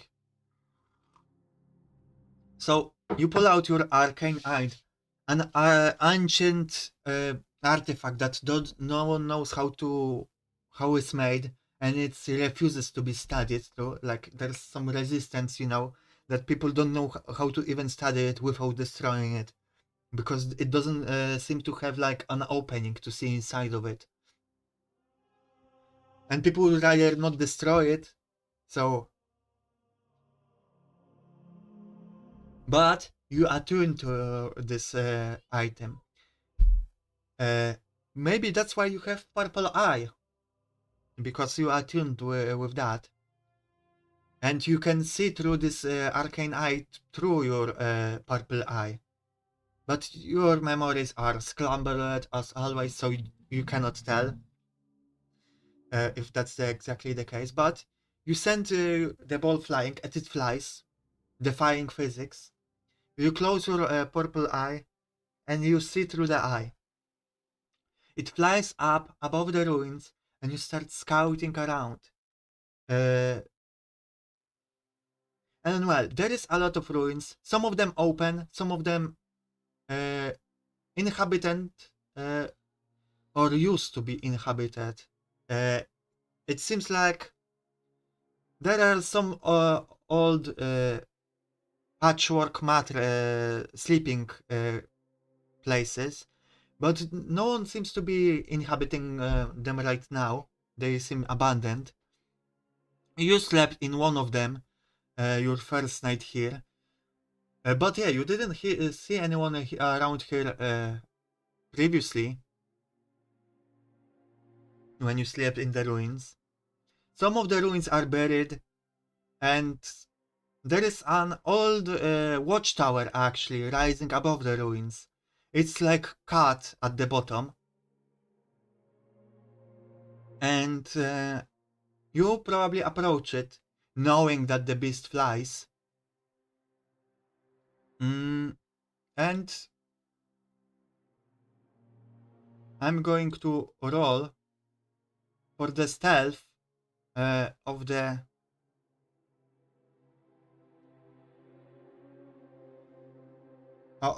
ball of the arcane eye, but it's not using your dexterity. It's 15 for the ball because it's small. It can hide easily. Okay, yes, it is not being seen by anyone. You approach into the what it's called tower, and under a roofing there, like that used to be, now it's a roof, but it used to just be another floor, the top floor. You looked beneath it, and you indeed see a layer.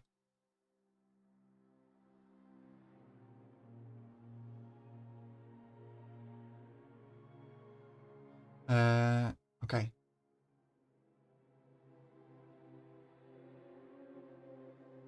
Wait, do I have it? I have to pull out another background for it. Give me a second. Where is it?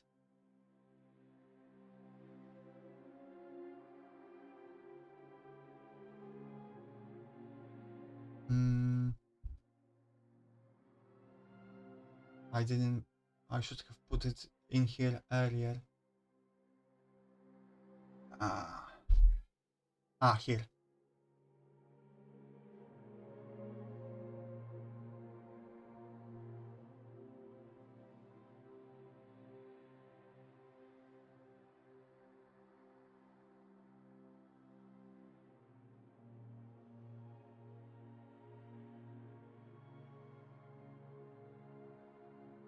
Actually, I already have it. I'm stupid. It is here. Yes. Okay. You see a crumbling ruin, into the crumbling ruin, and you see this beast. Sleeping. It's flying on the picture, but it is a crumble rolled into like... It looks like a donut in the corner. Sleeping on the bones. And some, you know, just patchwork made nest. And it is indeed a cat that does appear to have wings.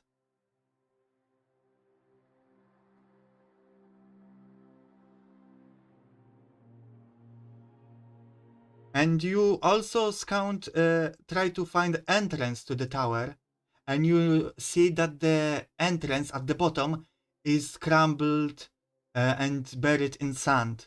So there's no easy access from the bottom, and perhaps that's why the catbat, yeah, you can call it that.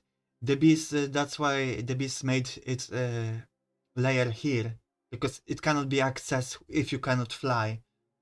Unless you want to dig. So, do we want to proceed with the plan? Prism is the bite.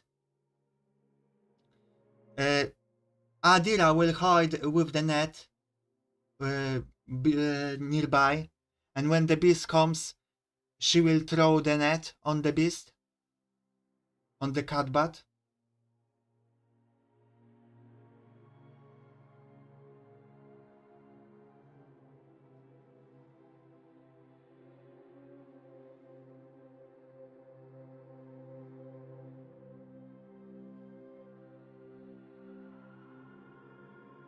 No better idea, Carol? Lady Graham?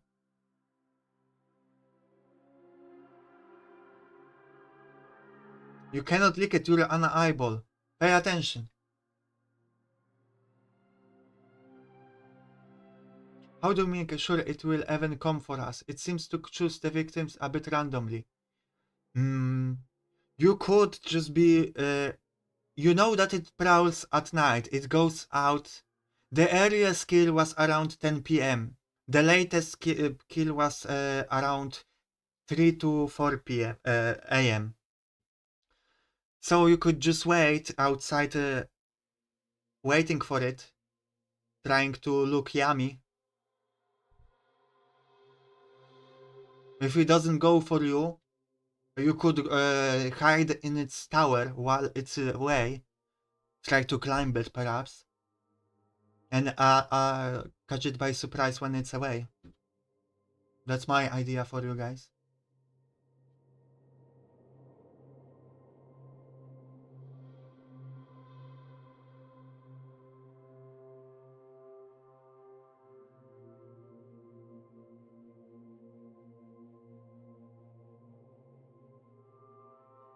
Can we cast the wind spell to get rid of the sound that blocked the tower? No, there's way too much sound. You don't have that much spirit. And that would for sure make a lot of noise. Like digging through this would be make a lot of noise. And the beast would just run away or attack you. If you know where it lurks, why not try to catch it while it sleeps? But do you have a way to climb it without being heard?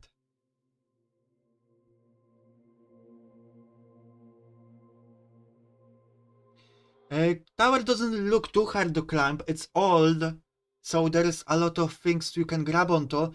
You worry more about the stability of the tower, if anything. But the beast is there, so it must be stable enough at least for one creature to live there.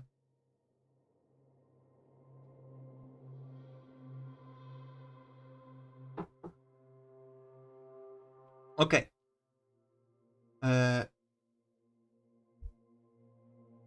How high do you have to climb? About 20 meters? 25? eyeballing it. If you do it from like a nearby rooftop, 15 to 10. You always can, Painter. Okay. I'm going to say that we proceed with the plan, that you will try to lure it away, so we don't sit here planning for who knows how long. And if it doesn't work, then you will climb the tower. Well, it's a way to wait for the beast inside.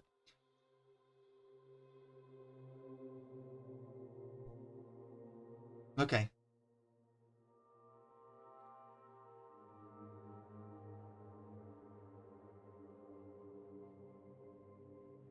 Where is it?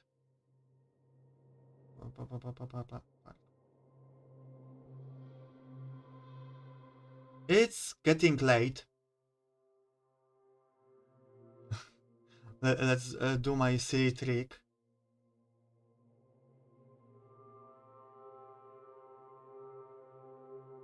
With making it a night.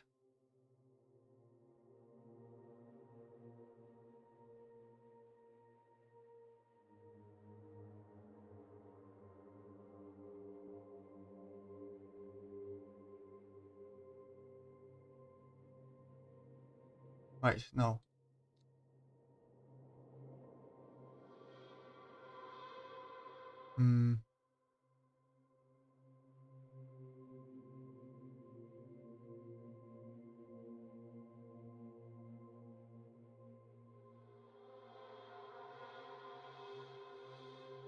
Oh guys, now it's a night.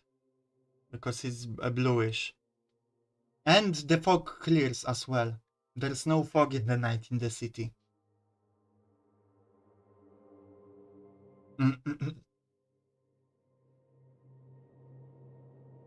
You wait. It gets dark. You prepared your net. It costed you 3 gold.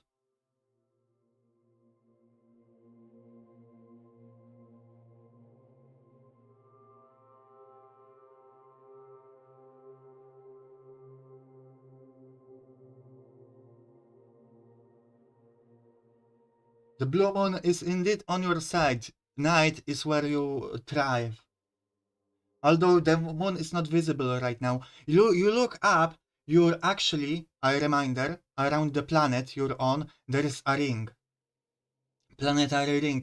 And you're actually almost directly beneath the ring. So instead of like a rainbow shaped ring on the horizon, you see a little bit to the left, or yeah, no, a little bit to the right, a line, a glowing line splitting the night sky.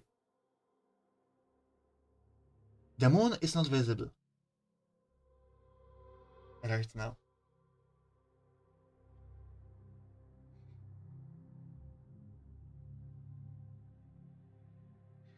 You wait. You estimate, because you don't have a watch, it's about 10 p.m.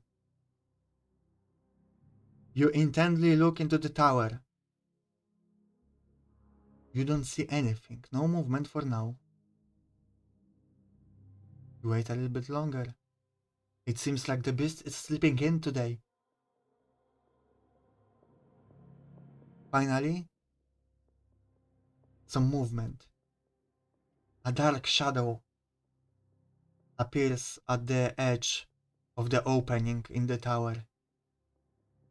You see it peek out, look around, and then the entire body emerges. Now it's time to spring your plan into action. You walk out, just casually walking around, making some noise, whistling. I cannot whistle, you have to do it for me.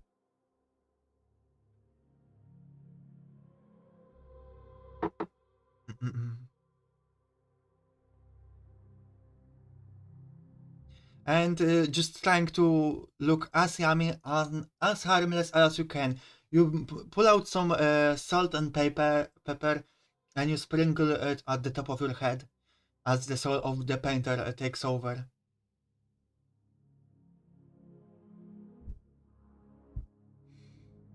And I'm just going to roll your will. How well you look yourself, make yourself you look yummy and appealing. And you will probably succeed at that. Okay, that was close. 18. It didn't appear, the results, but you know. Okay, finally. Yes, 18. So Barry, but as you walk around, you go into the alleyway, sensing a gaze on you.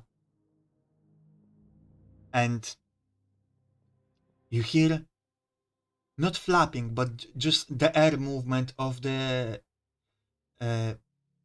flying creature coming down behind you. And let's see who goes first. I think reaction.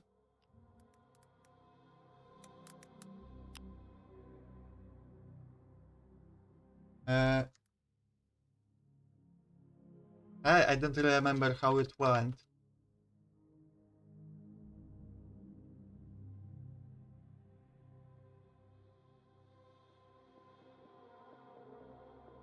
Okay, I cannot find it right now. Ah, okay, here. You know, I didn't play this game by myself, so I have to quickly look.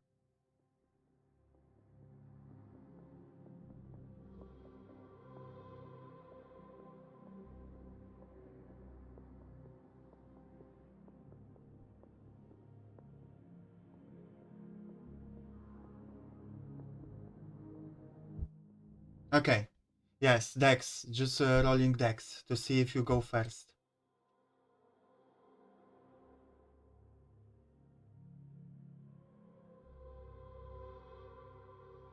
Guys, are you ready for combat? I'm sure you will do this time better. You have ally. Okay, you lost Dex. The beast appears and attacks your back. All according to Keikaku, however. But they do get one attack on you. Let me look at the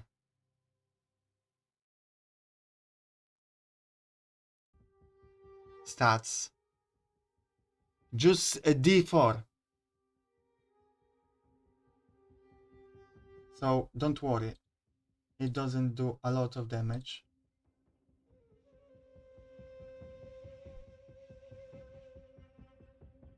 Any attacks for 3. And you manage to, because of your armor, 2 of it doesn't go through. So you only get 1 HP loss. Reminder, HP is not flash points, it is more like stamina and how long you can be in a fight without getting hit. It more represents that. So it flies on you.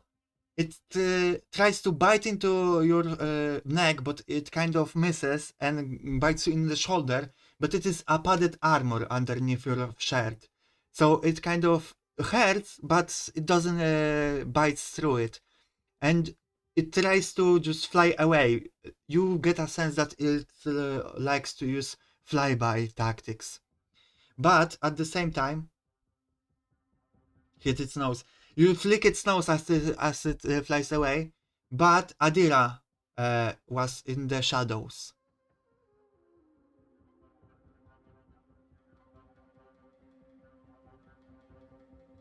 Let me move her.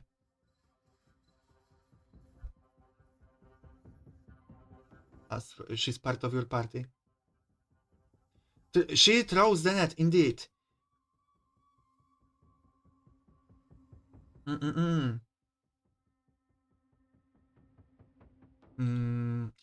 She will make. I'm going to make it a dex roll or a strength roll. What should I make it? I think she has strength to throw it. That's not a problem. It's more all about aiming, so I'm going to make it dex.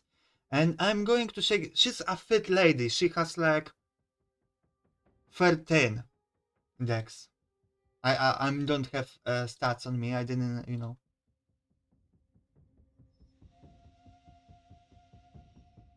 Oh my god. Where is it? Ah.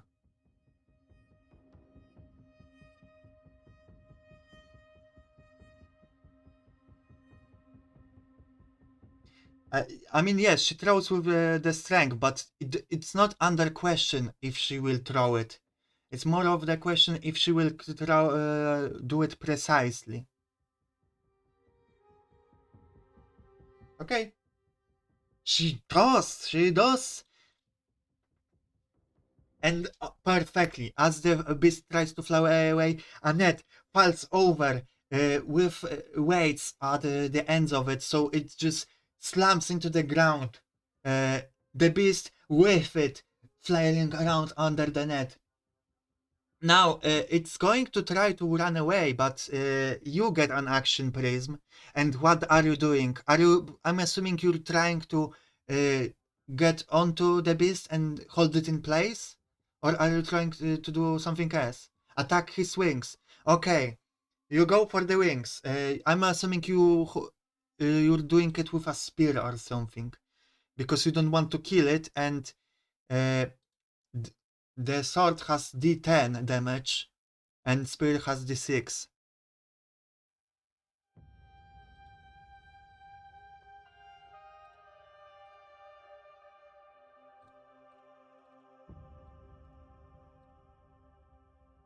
Okay, 1. Only 1 damage, but it flies around, so you cannot get it well, and you only get on the part like on the wing that would not stop it from flying, but it certainly would make it more difficult. And you pin it a little bit, but it rips away. Now the beast will try to make a strength check to run away. I'm going to say that it needs 2 successful ones.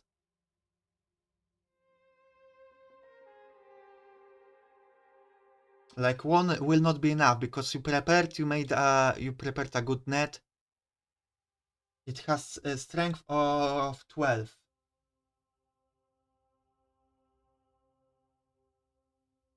No, it does not. It stops in place.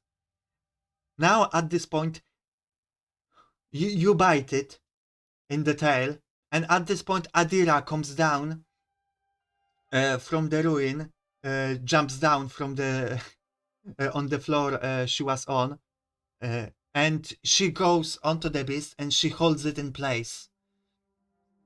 I'm going just to roll her strength now. She has like 17 strength.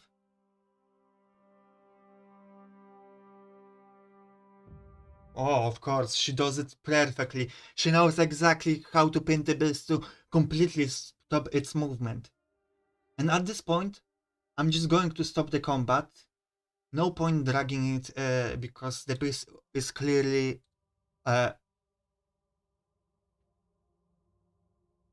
unmobile. Yes, you did win.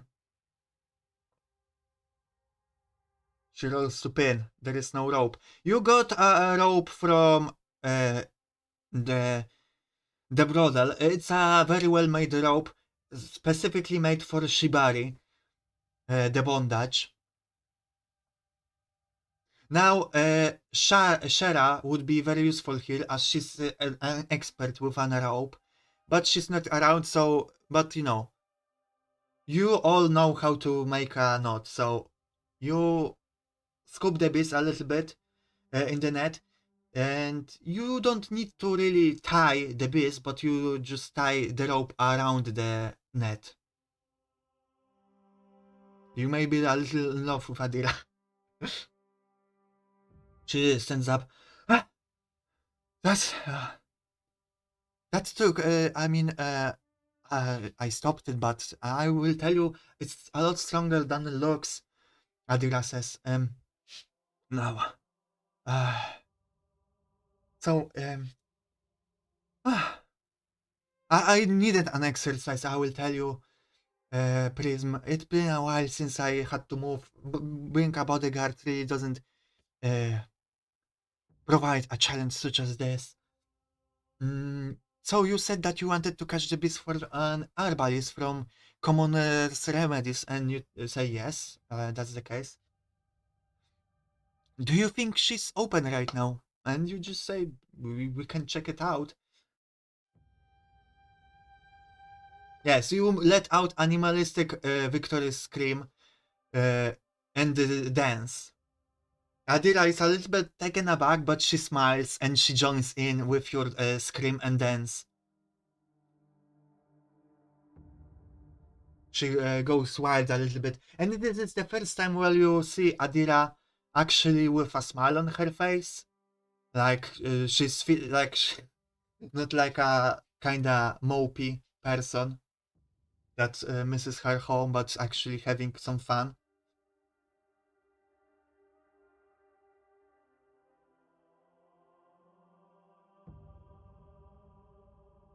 Okay, and you do you go, guys, straight to Commoner Remedies to meet Suena to hand in the quest? Oh, I forgot, by the way. As the second second part of the day came in, I should have rolled your will save, because those that don't know, in this city, the longer you stay, the you have to make will saves, and you don't know the purpose of it. Okay, of course you make it. You don't know the purpose of it. The prism doesn't even know something is going on. Just to be clear, she doesn't know her will is being invaded. But the only difference Prism notices is that the longer you stay in the city, the more souls inside of you seem more positive about the city and kinda wouldn't mind staying here. Straight as we can, okay. You go to Suena, and she's close by this point. I'm going to get rid of the beast. She's close by this point, but she like lives above her shop. So you knock, and she eventually opens up, and you go into the her shop inside. You know, again, it's cramped space. Everything is lined with like oddities, some stuffed animals, some herbs, some spices as well, some healing drugs, some potions at the back of the counter, things like that. And she looks with amazement uh, at your catch. Your hero alive, you proclaim as you go in, and she's very laid back, kinda stoner lady. Again, she has a pipe in her hand. You start to think that she even sleeps with her pipe, and she like, wow, I'm truly impressed. I didn't expect to bring me the body, let alone alive. Uh, was it hard? Was it how was to catch it? And you regale her with the stories of your investigation and how you catch the beast.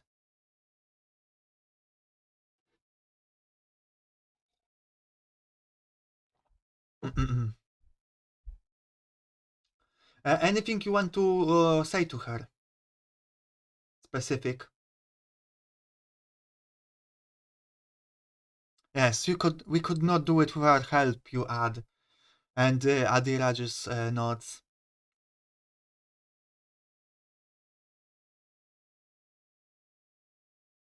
Adira the goat.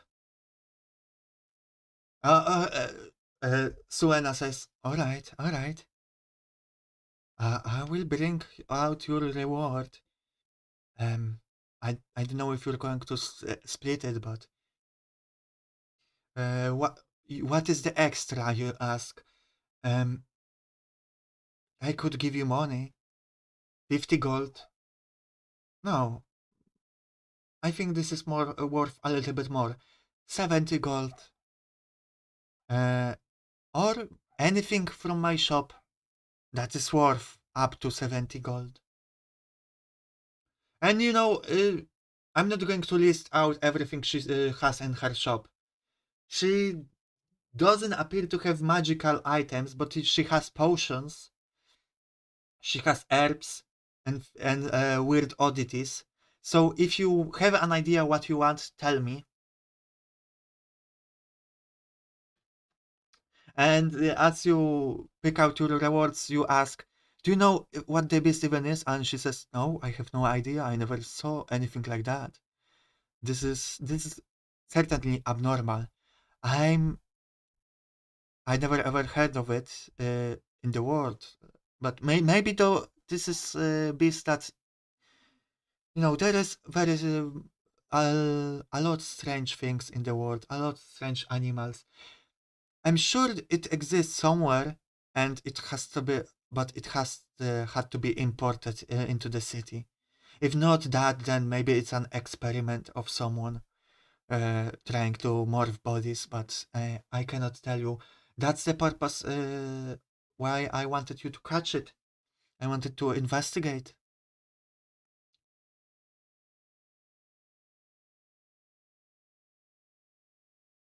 Yeah, guys, do you intend Adira to have some of the reward?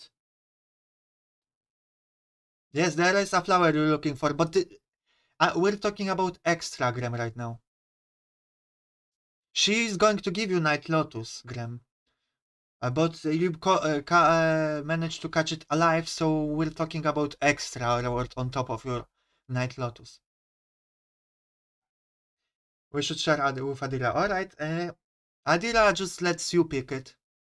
If she will take gold, 35 gold.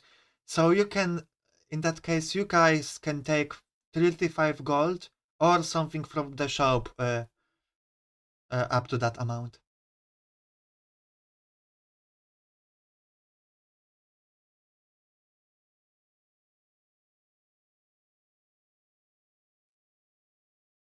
Let me restart the music.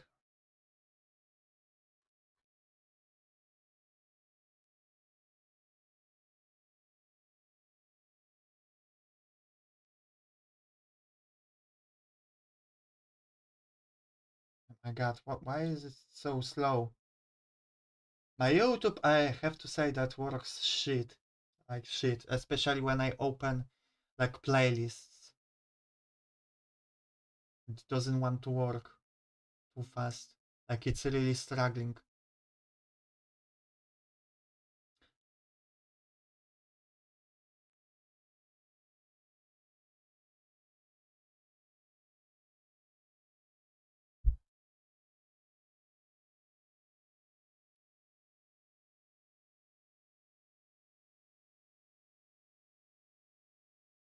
Or acid loads. I guess gold, yeah. What kind of potion exists in this world? There are healing potions, although they don't heal in combat. Uh, they heal after combat. Like there are remedies like you can apply and they speed up your healing process.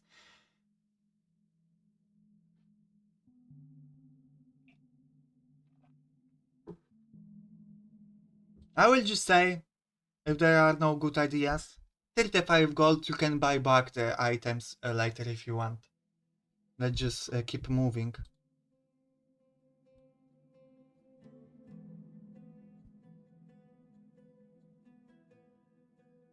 47 gold.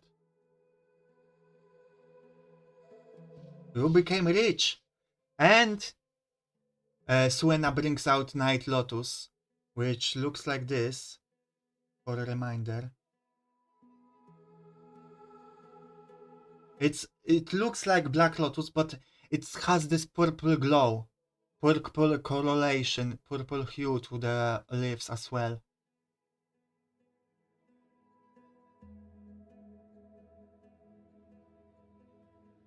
She takes it very gently and places it onto the table. And she says, if you want to use it, you probably shouldn't. I had it in a cold place in my under the floorboards because it likes to be in the dark. So it could last quite a long time in that way. But if you want to travel with it or things like that, you should use it pretty quick, you know. And she takes a puff of her pipe. Everything is in the description if you ever don't remember anything, Kirill. But the flower is rumored to be very powerful when it comes to, you know, it's a drug. It can help, but people claim to either connect you with your other self or higher being or other dimension or just clear out your head. You want to find a way to clear out your memories.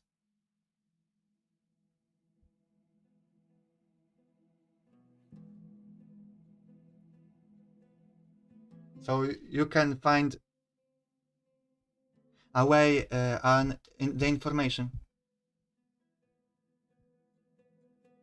how to who cursed you, or how did you become cursed with multiple souls, because your memory is scattered and you don't remember your past, so you want to start with remembering your past.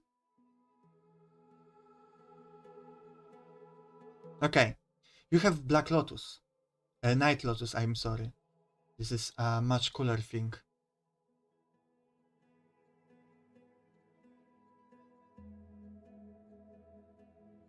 As a reminder, you still have some of the Black Lotus as well.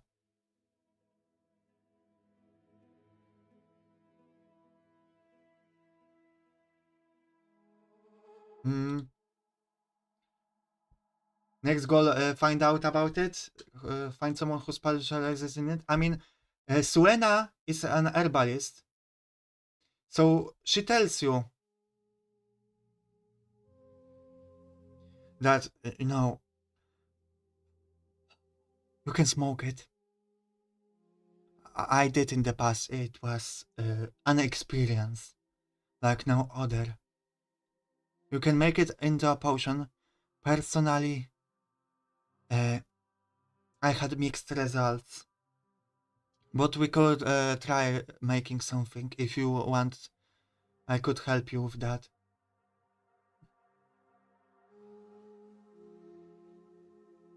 Or, I mean, I heard you're a cook in the brothel. You could try to cook it. Consumption like that should be alright too. Black Lotus was a bit iffy. Just as a reminder, you didn't consume that much Black Lotus. You consumed like a normal amount just to get yourself like relaxed. You get a feeling that you should probably consume more to really feel the full effect. You make brownies with it. That's the Krill's suggestion.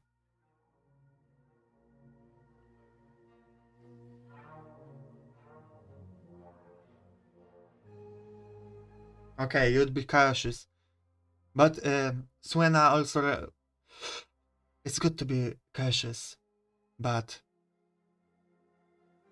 you know, no amount of preparation will... I mean, you could make the effect smaller, but I thought that's what we want. I thought you wanted Night Lotus for the stronger effect.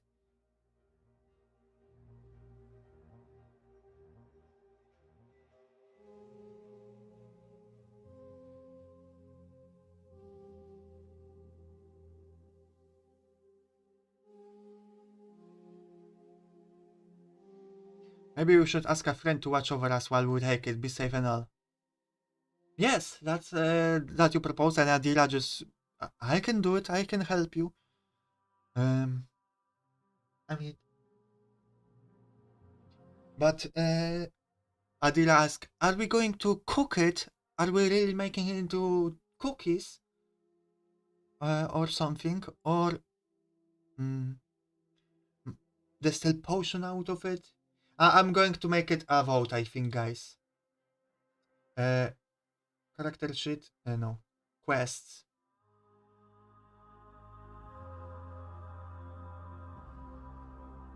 Consume Night Lotus.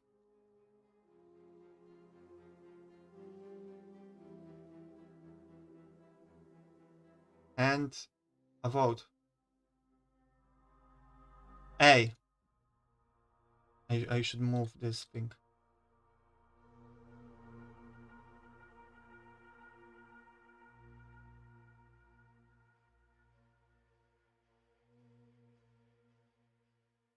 Cook it. Smoke it.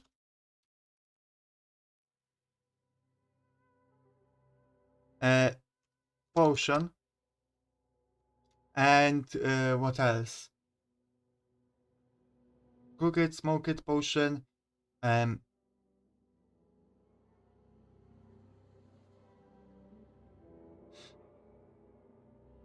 just highly suspect you end up brainwashed. Just eat it raw. Raw. So guys, vote A, B or C. What to do with Night Lotus? I'm not going to make it a poll. Everyone is allowed to vote. Lurkers, I encourage you. A, cook it. Okay. One vote for A.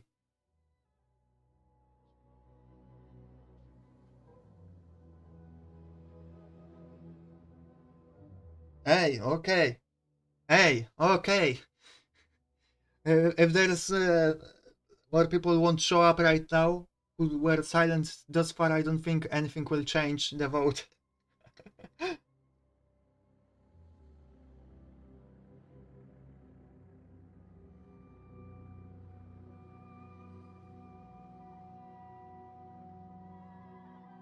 D.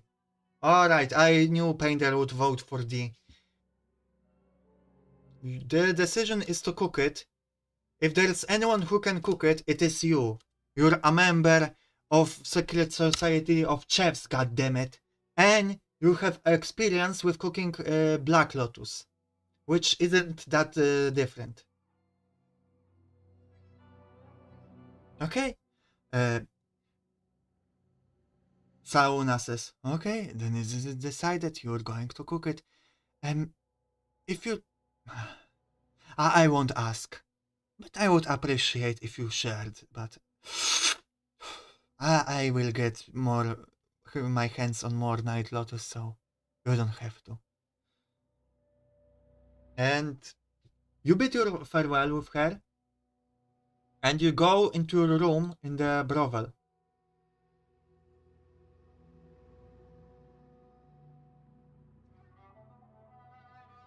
Where is it?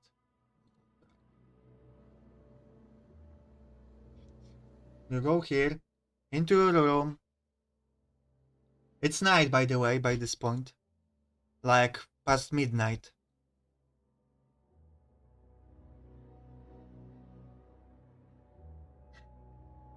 Can we make a soup out of it?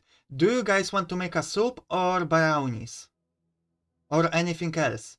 Suggestions right now what to cook. You guys make your decision on that, just write what you want, and in the meantime I'm going to say, while everyone is asleep, or rather hard at work, it's a night establishment after all,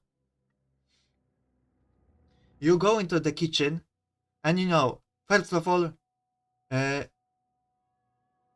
duties as the cook of the establishment. So first you cook dishes for everyone in the thing, in the building. After that, you get to your own devious plan, and you start baking. I think you bake brownies. I never had brownies. You bake them. It takes a while, but by the time you're done, I'm going to say it's like approaching 2 a.m. You go back into your room, Adira is waiting for you. And I'm going to roll D4 for you to see how well you did.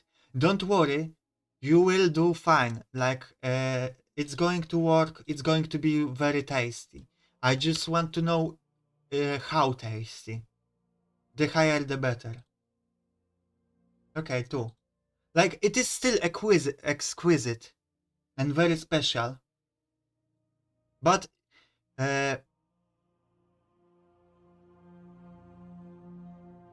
you feel like you could have done better job, a little bit better. Like there's something missing in that recipe, like something you forgot.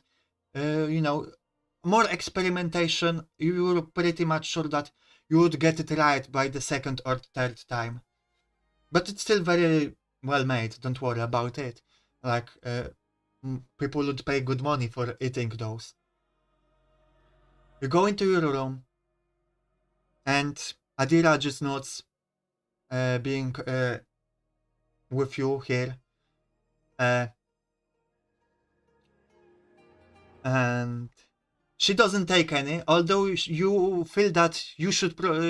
She kinda wants to try it, but she doesn't try it because you know that's she's going to watch over you right now.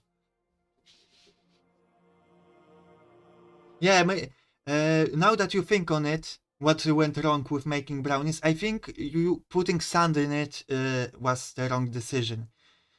Soul of the Painter took over for a second. Yes, you say to Adira, next time we will watch you over. I will watch you over. And she nods, thank you. And you eat the cookie. It's good, a little bitter, but still tasty. You're proud of what you cooked. Someone cooked. And you don't feel effect immediately, but you lie down in your bed. And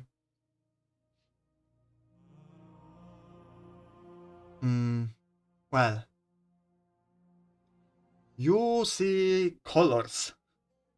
That's for sure. You feel calm down. You feel at peace. You're almost transferred, like, I don't know, you feel like you're between dimensions or something.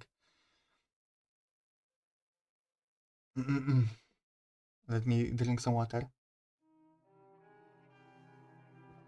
But at the same time, like there is all those colors. Are this also you should hear sounds, but this is pretty music almost. But also not music. Those are also voices. This is a cacophony and chaos, but also you feel weirdly tranquil in all of that. You feel like your mind clears, like you can think straight. I'm going to take her away for a moment. What? I'm going to say now you guys have to make a decision a little bit. What are you doing? How do you try to use your clarity of mind to find the information you want to find? By the way, you rested, so you recover your HP.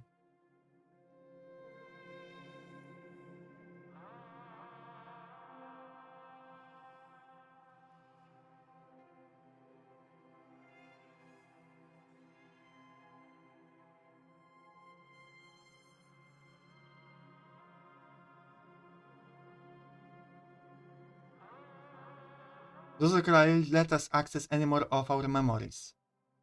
We need to learn about the blue moon. Okay.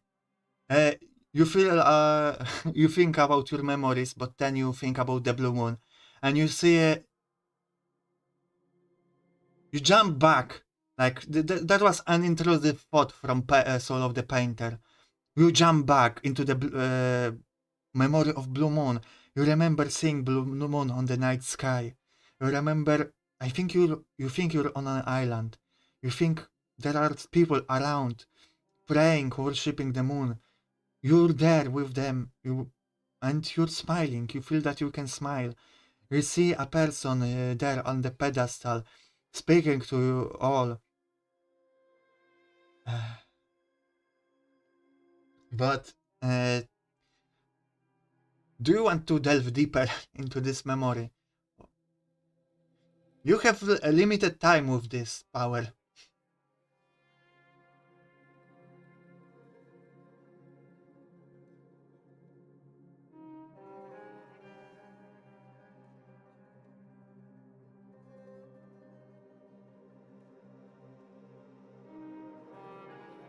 Can we focus on the one where we curse to be like this? Okay, you shake your head. No, this not the time for finding out about the blue moon. I trust about in the blue moon anyway. I don't need to know.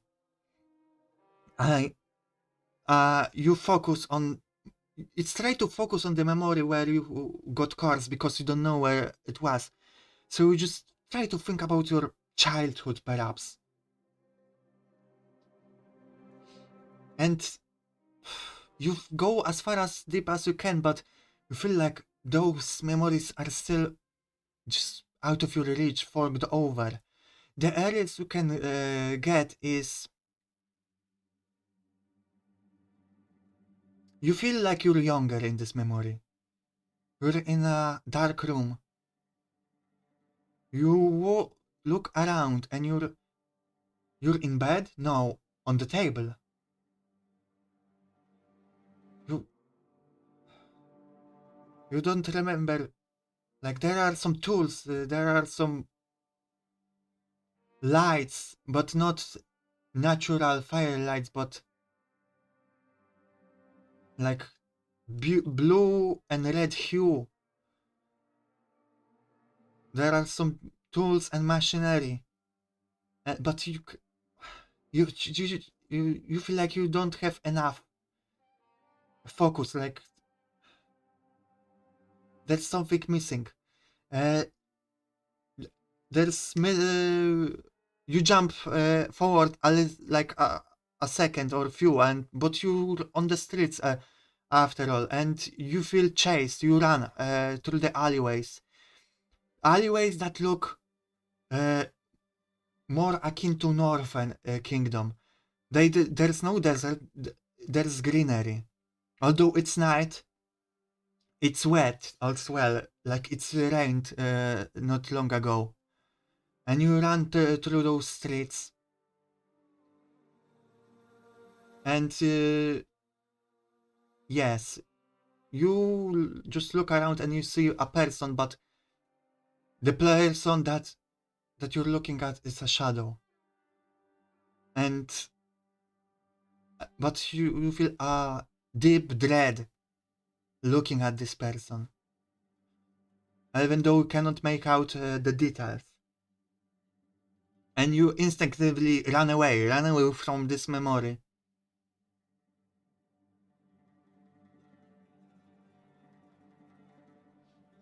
Now, that's about what you can glean for now.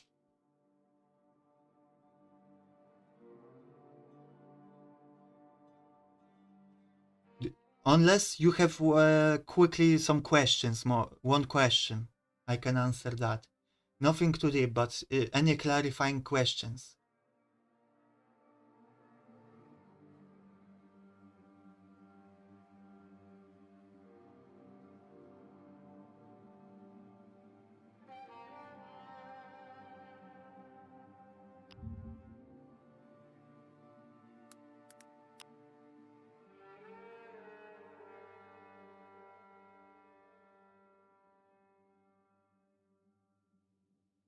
Mm,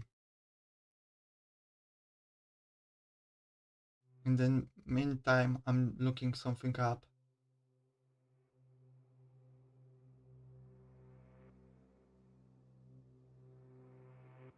Other than south, east, west. Uh, about what?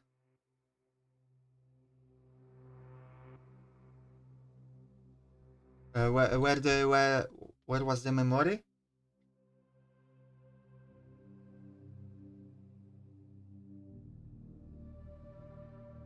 Oh, I forgot a detail.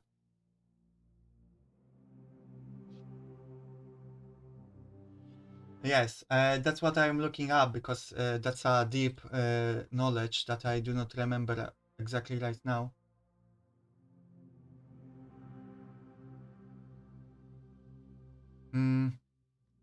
You remember that you were like at the bottom on the street level, but the buildings around in that memory were going up on all sides, and the high walls were surrounded the city, like almost like you were in a crater. The city was placed in a crater.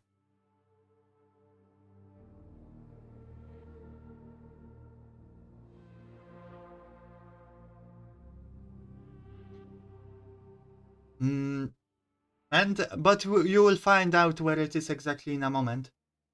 And after that, um, you kinda drift back into this state of just colors and sounds, and you don't think really at those moments. You just enjoy those moments of peace and quiet. And at this point, you probably think you're sleeping. You don't know where the barrier between the sleep and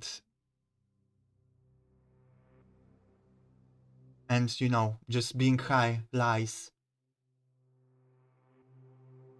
Let me make a will save for you at -10.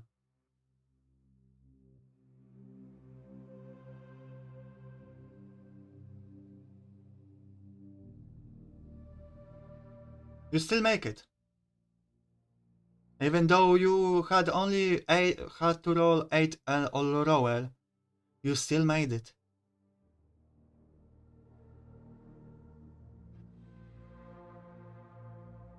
You know, I'm going to give you this time. As you're in that dreamlike state, you feel like something is trying to pierce through this tranquil space you built up with the help of the Night Lotus. But you, like, not wanting to be bothered, you just closed off. You focus on closing any seams in this reality, and you just drift back to sleep soundly. Oh, sorry. Splash some mana on you. Alright. You wake up in the morning.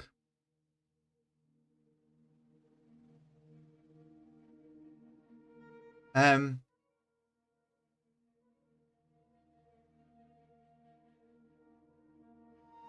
you wake up in the morning. Adira is here. When you wake up and start moving, she kind of opens her eyes up. She sits on the second bed. She doesn't lay, and she says, "Oh, you're awake. How are you okay? How was it?" she asks.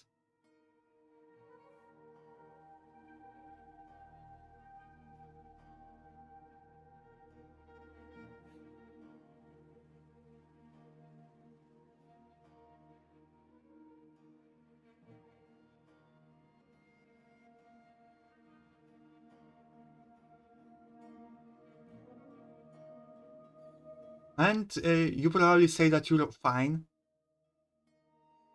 But was everything fine? You ask, and she says, "Yes, it seems fine. Uh, right after you went closed your eyes, you seemed peaceful. Then for a little bit, there was unrest. I saw you started moving a little bit, but nothing too much. You clenched your fist at some point, and I helped. I just hold your hand at that moment, and you seemed to calm down. After that, it was peaceful to the end of the night.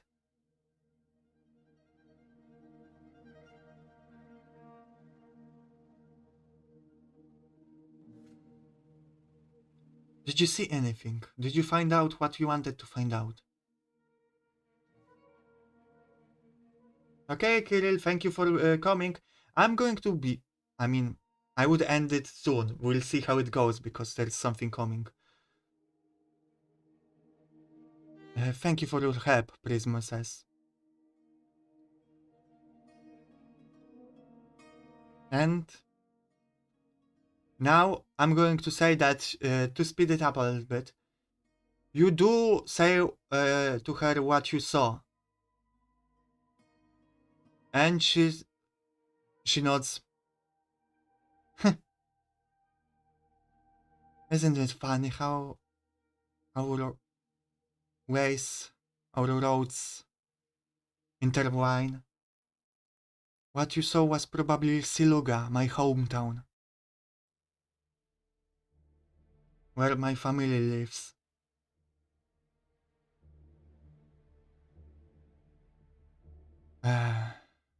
I take it you will be going there.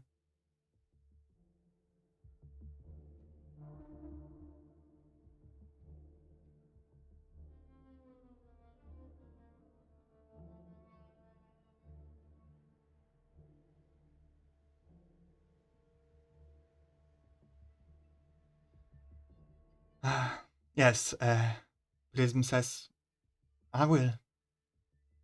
Will you be coming with me?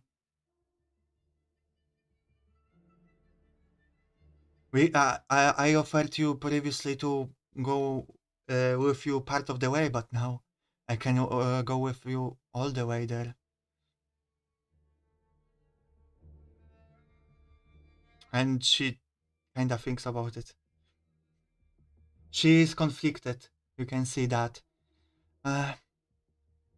Yes, I suppose, but as the what you prepared, the brownie from Night Lotus, help clear your mind, perhaps it can help me clear mine. Do you think it's a good idea I try it as well? Now, I'm going to say that think about this decision.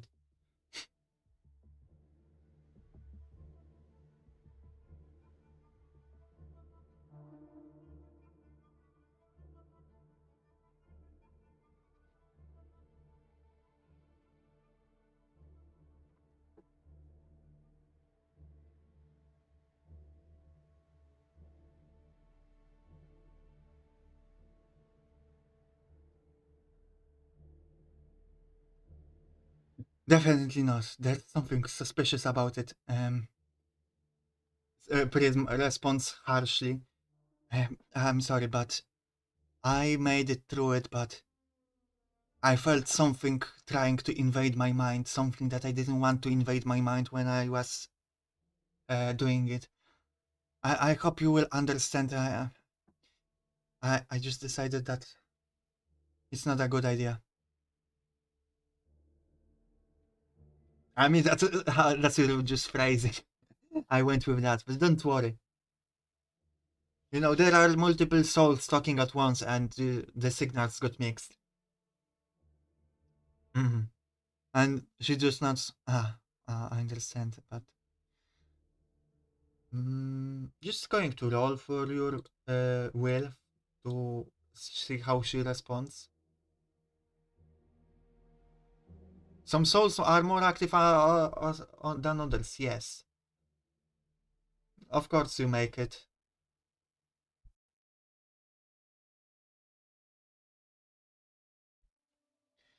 Uh, how about we research it more before attempting to try anything with it again, you say. And she says, that's fair, that's fair. I understand. I only had Black Lotus before, and I avoid taking too much of it. I understand what you're talking about when you talk about that presence.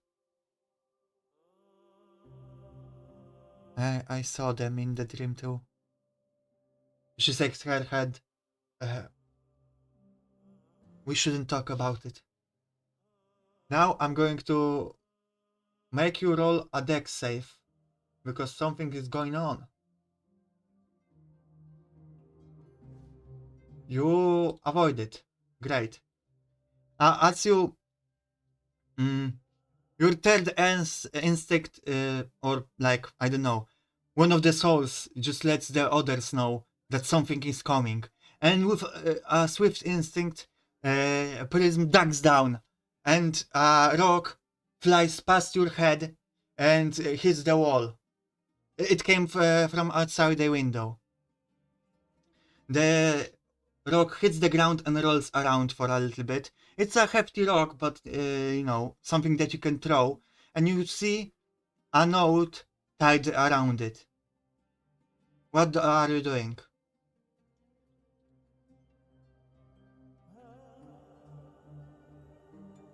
Graham, lady, anyone? Are you attempting to chase the guy or the person that threw it? Or do you read it?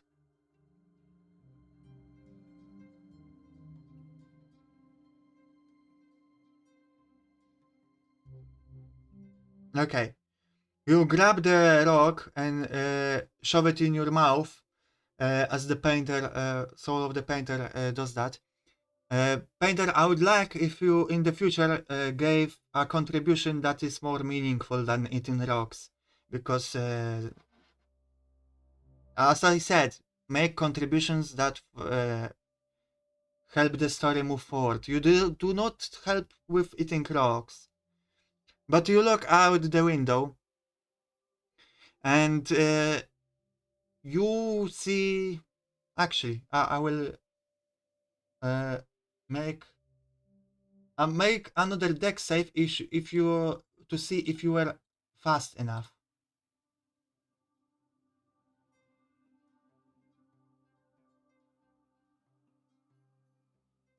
Okay, you were. You actually see someone. A person dressed in rags disappears behind a corner at the end of the alleyway.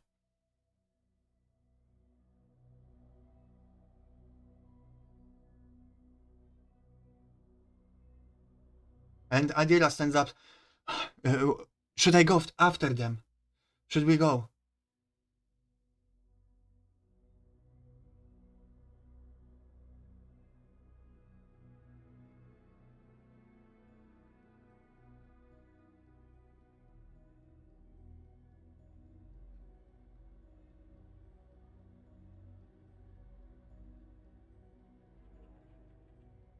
You scream after that. I will rip your toes and eat them. You scream after the one who threw the rock. Okay.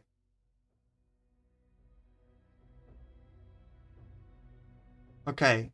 Yes, you pick up the rock and brownies and you run out after the culprit. And you know, it takes a while because you're on floor above. So you go down, you run out of the street, and you in the direction that you think they ran. And this is pure luck, to be honest, because they weren't really dressed in anything that would catch your eye in a crowd. And there is a lot of alleyways, so if you see them, I'm going to see, say 1, 2, you see them. But anything else, 3 and above, is not. D6. You actually do see them. They kind of have a reddish scarf around their neck. So you see them zoom past between the alleyways, and you run behind them. You sprint with Adira, and well, let's see. I will roll for their decks right now. I don't know how to resolve chase scenes in here. So I'm going to just roll their deck save to see if they run away. I'm going to say they have 12.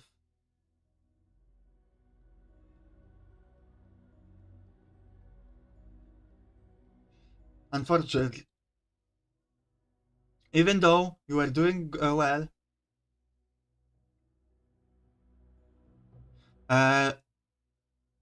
they run into like an ruin, old ruin, and you try to run after them, but you see that this is lived in, and the rest of the inhabitants like push you out.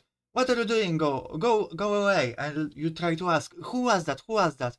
Not your don't, not your problem.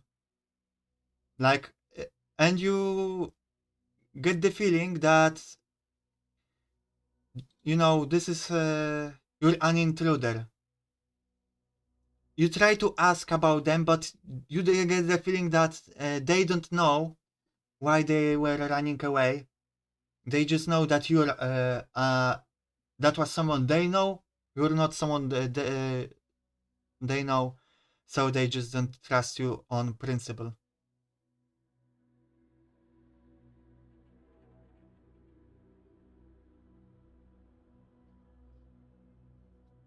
You could try to just force yourself inside through the people, but I'm assuming it's not a good idea.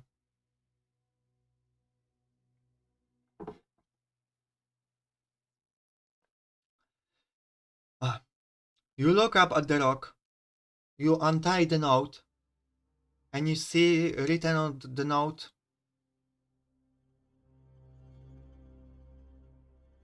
you see on the note, do not resist them.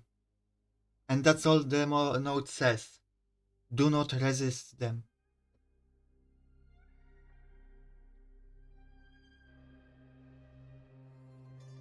Now you remember also the words of the High Priestess that told you yesterday. Also, she told you as well to do not resist them.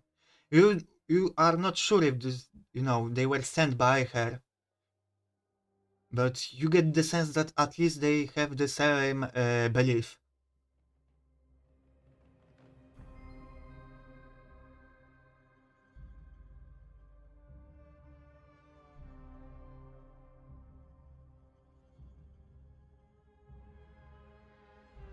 I'm going to say that you come back to the brothel.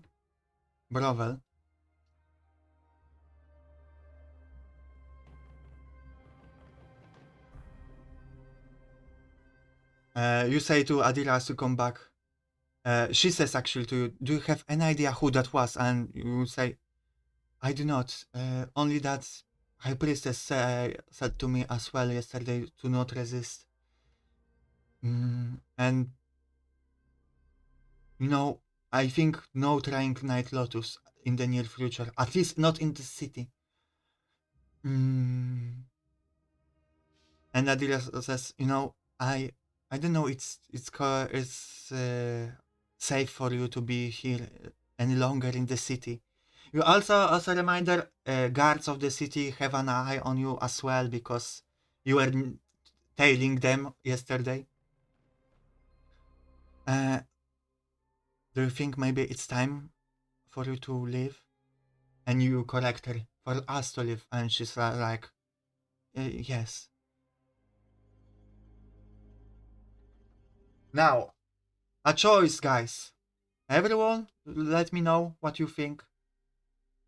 You have a choice. I'm going to even put it in here to make it a more meaningful.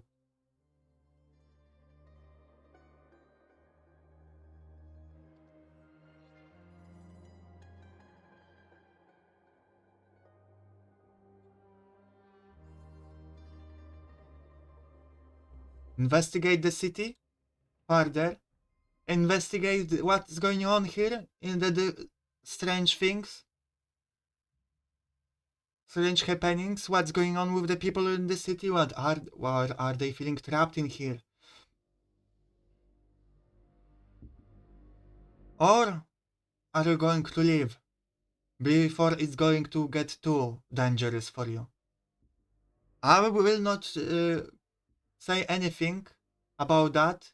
I will what you should decide. I'm going to only remind you that you're just a person, not really a powerful hero. B.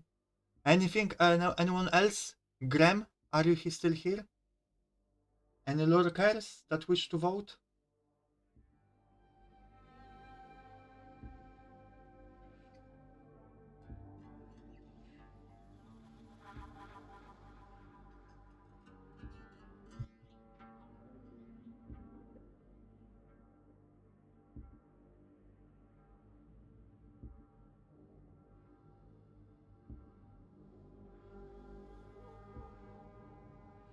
Okay, no more votes. Okay, just leaving the city. You go into the brothel and you prepare to leave. Ashera is here.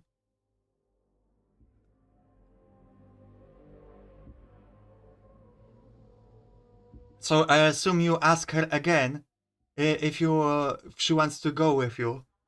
She was kinda interested, and you explain to her that you're going to Siluga, the hometown of Adira, I'm sorry, and a place where you want to go because you remember parts of your story. She's happy for you. Ashta says that far I'm not sure about, but I have to put some things in order here. And I could leave tomorrow morning, Ashta says. And go parts of the way with you. Just to feel it out how it is leaving the city for a while, being a traveling musician, an artist, entertainer. Now, you do not know what to find Asila, but you probably ask Ashte, and she says, "Oh, they mentioned that Asila will come by this evening, but they are weird with time, so they may not come. You know, they just said they will. Not sure about that."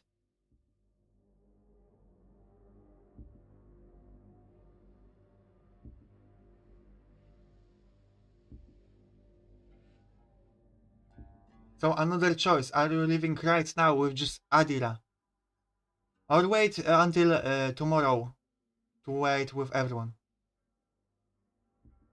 Yeah, Adira is completely fine waiting. She's actually anxious to leave, so for her it's better. It's giving her time to think about it more, to get accustomed with the feeling that she's going to leave.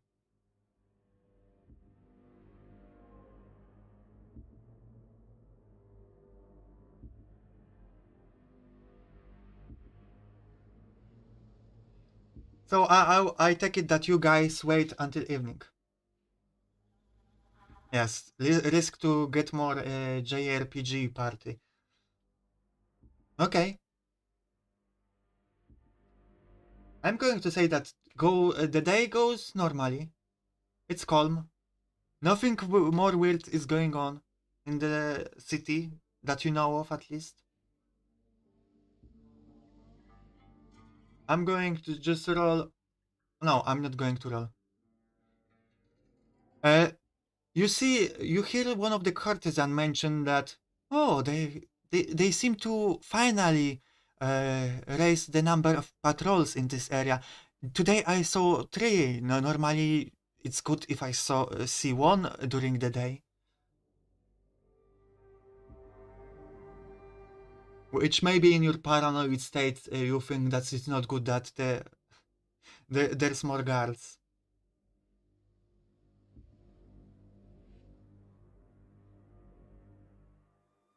Mm. But aside from that, the day goes by. It's evening. You're going to sleep. I'm going to roll your will save again with no penalties. You failed.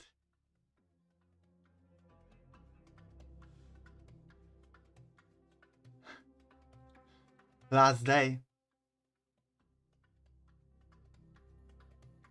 Don't worry, you're not dead yet. In the sleep.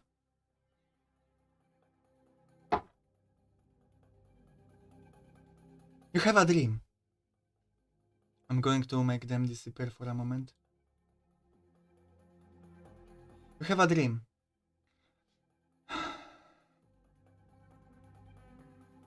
You have... God damn it. Ah, okay, that's fine. You have a dream, and in this dream, you're again in the city, in Siluga. But this time, you're not being chased.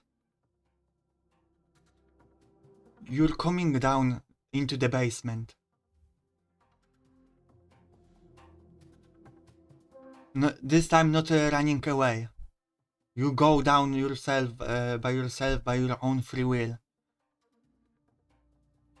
And you enter the room with all the tools and the table in the middle. And you see yourself on the table. Younger by a few years at least. Although the image is a little bit blurry.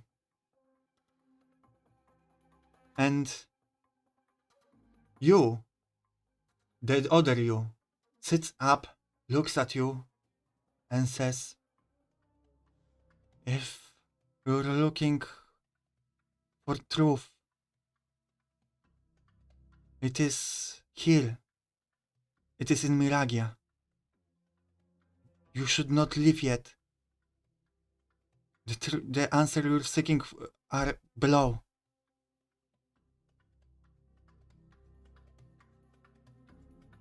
And the image clears.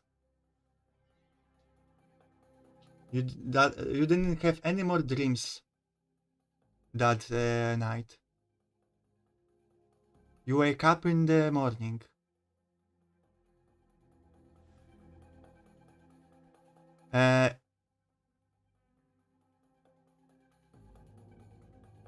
You say, Cap, don't trust the dream, Painter says. Asila did not come in during the evening, but you're surprised to see that he's here in the morning.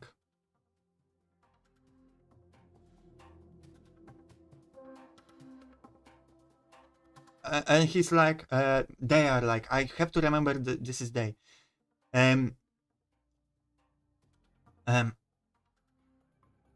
You greet everyone and they say, oh, I'm sorry, I was late yesterday. I actually came in the middle of the night. But, you know, fun can wait. So this establishment is almost always open. And yeah, I heard that you're leaving. You know, I was hoping that we would do the job together. You know, to procure the Night Lotus, but I heard you already did that with catching the monster. Huh. Well, I don't envy you that you had to deal with that. My job was a much easier one. But yes, I already dealt with that yesterday in the night. That's why I was late. So I'm nothing is holding me back. I paid some of my debts. I promise. Some of them. So, yes, similarly as Ashta here, I'm not sure how I feel about living for Siluga that far away. But I don't mind going with you at least to a few cities on the way. Your stories of the outside world really intrigued me. So I would love to see them for myself.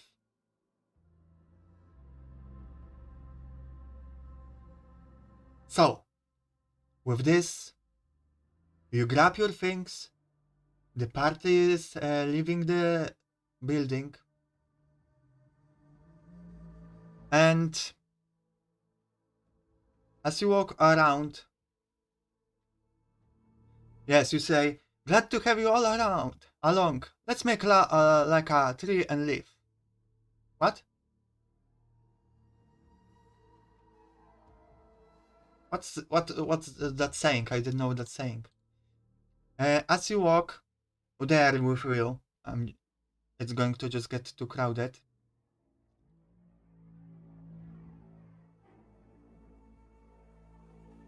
You see this guy? It's Pan. Leaf sounds like leaf. Ah, all right. Sorry, I'm slow. You see this guy? You lady didn't see him, but he was walking the beast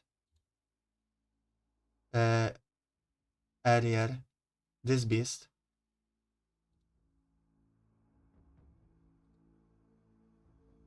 The beast, you don't see it right now, at least.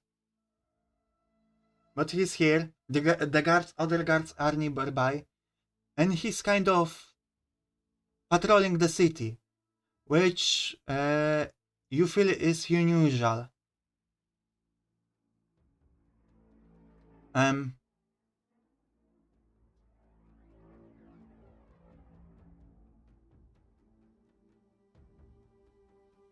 but he doesn't approach you. He's just looking sort of around and just being nearby.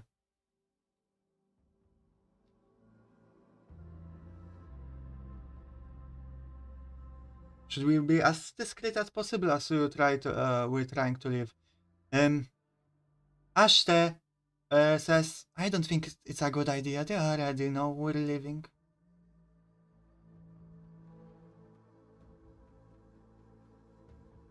And an interesting thing, you hear from other courtesans as they say goodbye to you. At least you overhear their chatter. One courtesan comes back and says to another one, "You know, I went to Commoner's Remedies to get something for our problem, but Sauna wasn't there, which I don't know why, but uh, people said that she wasn't there from yesterday. Like uh, someone found her door open and no one inside. So now the neighbors uh, like closed the shop for her, but she's nowhere to be seen. No one knows where she is. So that's what you overhear while you're living. A lot of things at once are crumbling down.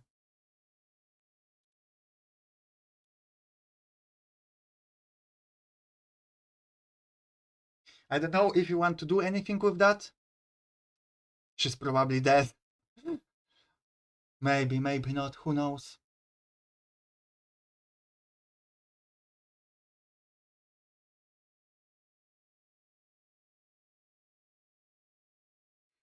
Hmm.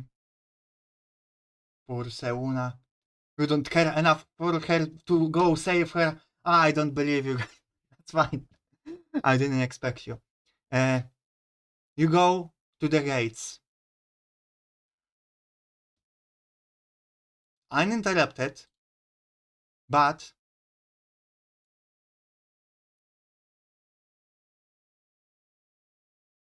it was easy going into the city. Will it be as easy leaving? You don't like her quiet enough. But she's golf, mommy. I know, I understand you didn't spend enough time with her. Um, Guards stop you at the exit and they ask, uh, "She's not your type, I see.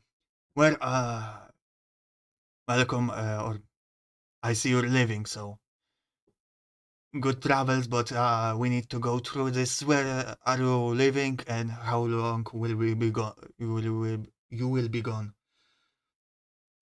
How are you handling this, guys? What are you saying?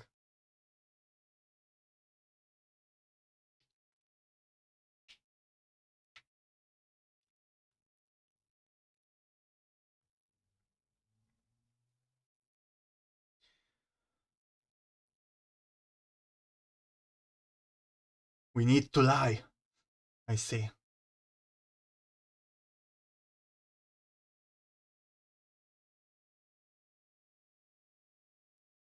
Lady Graham, anyone else?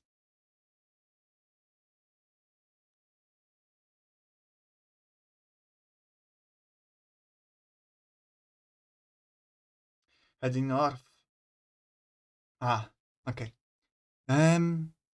You say heading north just for a short visit to family. Adira here haven't seen them in a while, and she wishes to see them and me as well. My companions are just to accompany us because they want us to be safe, and uh, roads are not unsafe outside of the city. This city is a lot more safer, so than the outside. So as you understand, we want more protection, and hence to help out. He just nods, and he fills out some paper.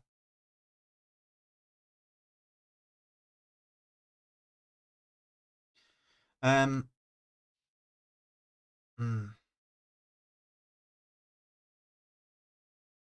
I wonder. Okay, he fills out the paper.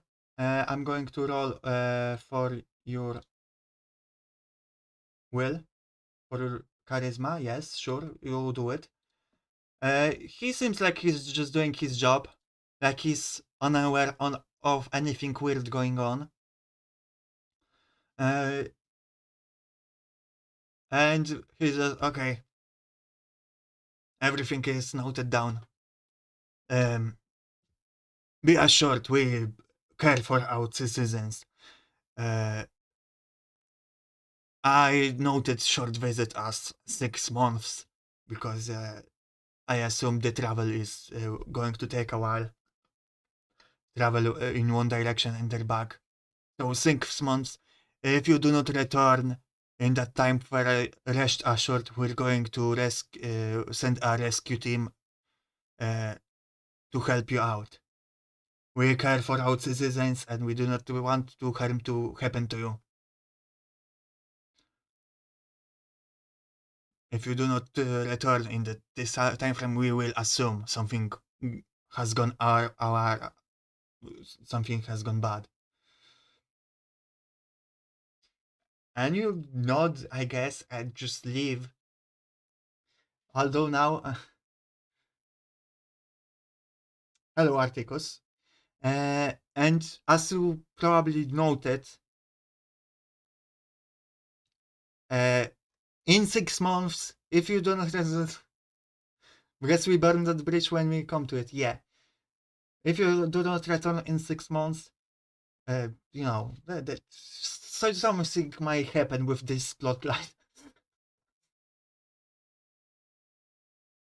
And as you leave, also,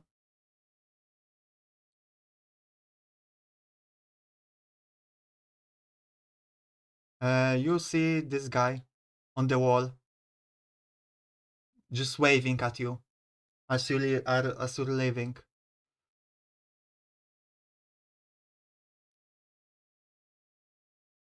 And that's where we're going to end. You and your band of misfits go on an adventure together. Oh, also, you see them with that guy on the wall. They do not wave, they just look at you. This is the High Priestess.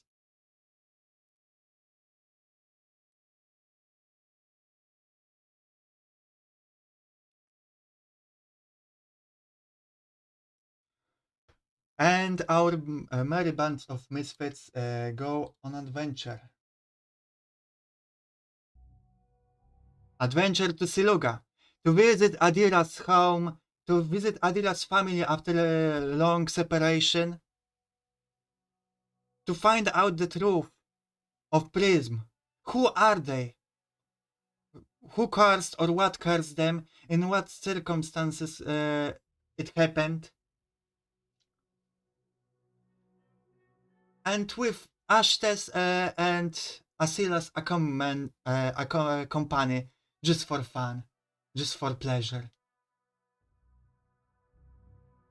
Hooray! Yes, we finished first adventure.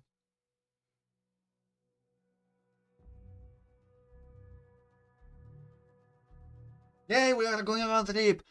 We're going on an adventure. I'm so happy, guys, that you are here with me. Thank you for being with me here. This stream also ran longer than I wanted. I wanted it to be 3 hours, but that's fine.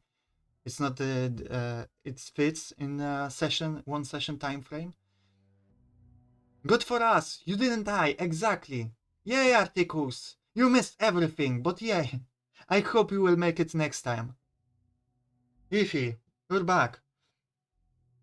So, I plan to make it more episodic structure of adventures, because if we're going to have too much elaborate plotline, one big plotline, then that every adventure is connected, then, you know, new viewers will have trouble to join. You know, there is always going to be that main line of going to finding your past and whatever it leads. But I hope it to be like once in a while we'll do it. Like I have to edit it. I wanted to edit the first part before the second part of this adventure, but you know, editing for our VOD is a lot of work. So I will, before we go on another adventure with them, with our party, I'm going to you know,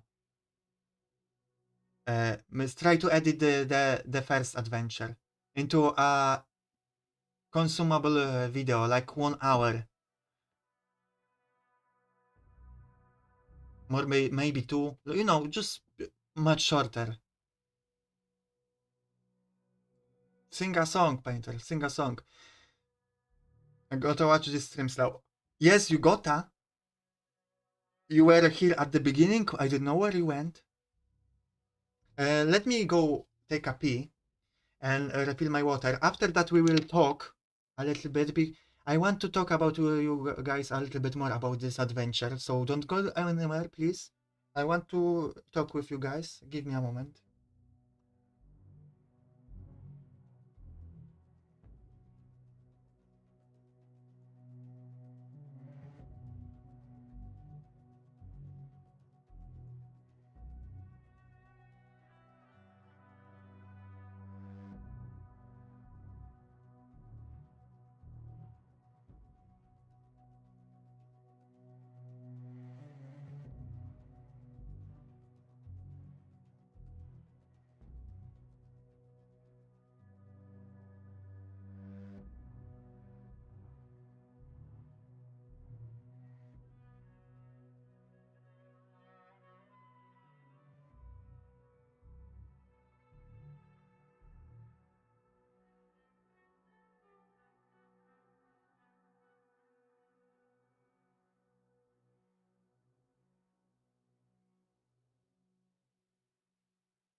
I'm back.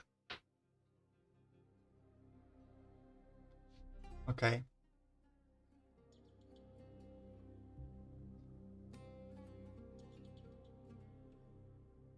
I see you're singing. Okay. You work on night shifts on this day, so you can't catch up. I see. Night and day shifts, oh. On the weekend? Did I watch the masterpiece you sent me? When? Okay, guys. So behind the scenes, you work every day, oh Jesus. Behind the scenes a little bit, as you probably can tell, I arrange all the assets within image editing program, GIMP, a free one. So that's assembling all the assets is kinda a lot of work, and I have to help myself with AI to lower the low amount of work, especially since I cannot find anything good for free. So, but I think I would like to redraw your main party at least.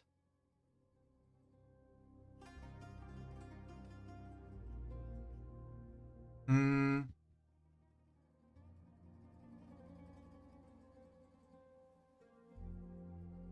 Any feedback, guys? I will accept feedback.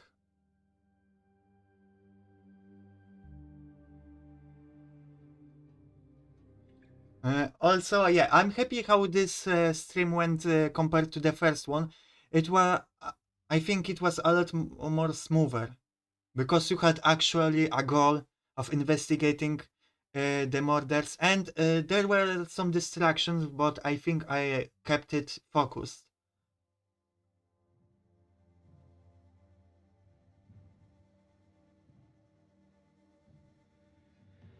So I am a lot more happy with how it went.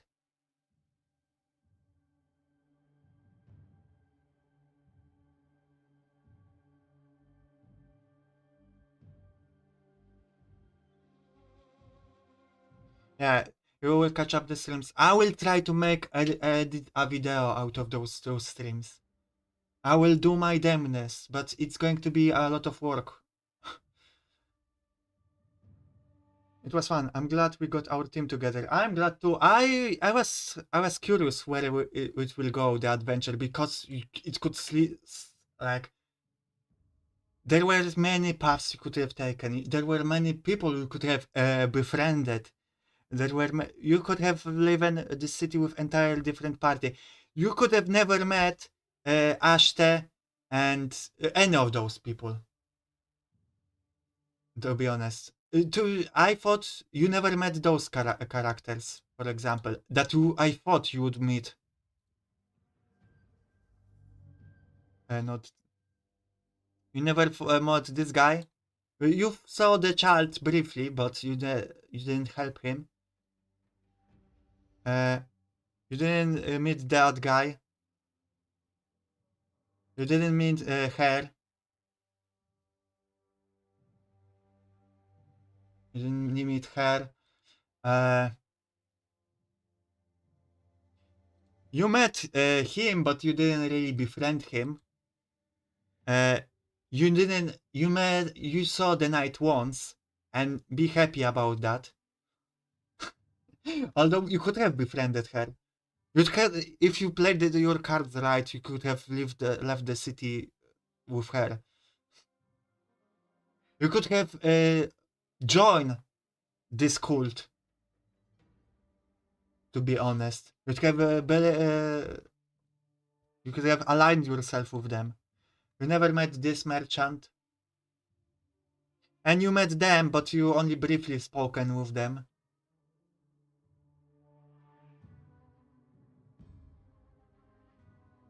So yeah, a little bit behind the scenes, just to give you an idea how many options you had. And I'm going to next adventure will be a little bit more straightforward. I wanted to give you freedom, but at the beginning, it was hard to find your footing. I have to help you find your path faster next time.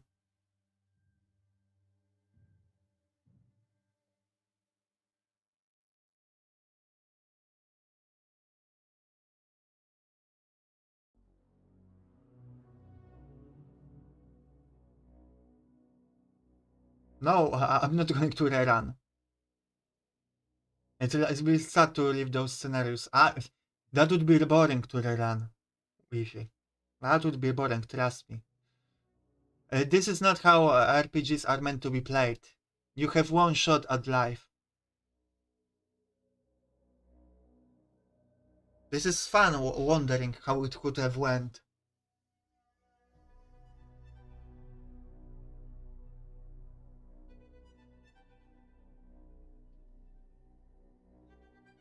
So yeah, I'm going to be wrapping it up. I have to go with my dogs.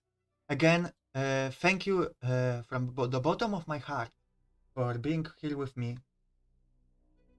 Because it means a lot, because this is more of the content I want to make.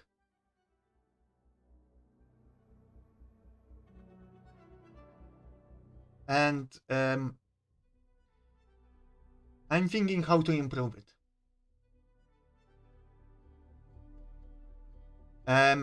Tomorrow, next week, there's no schedule yet. Thank you, lady. I will look forward to that too. No schedule yet, but on Thursday, there is going to be world building stream, but it's going to be a collab with another VTuber, and she also world built a little bit. She's an artist, and yeah, that's going to be a collab. Aside from that, I'm not sure what to do yet. What other things will be there? Probably some Raging Club, because it's been a while since we played it. And some Fear Hunger. No streams on the weekend, I think, because I'm going to be busy. Also,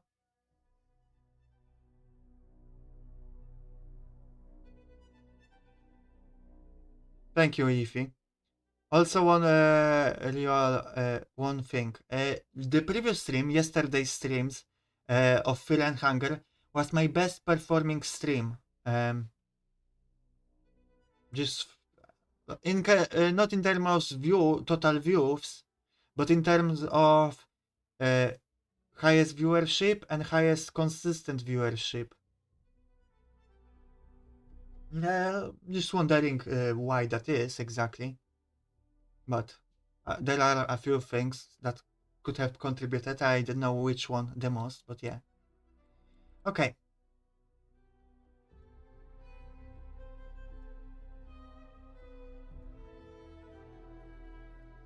Must be the kind of game. Partially, for sure. Okay. Bye bye. Thank you again. Thank you, thank you, thank you. Yes, it's kind of famous game. Bye bye.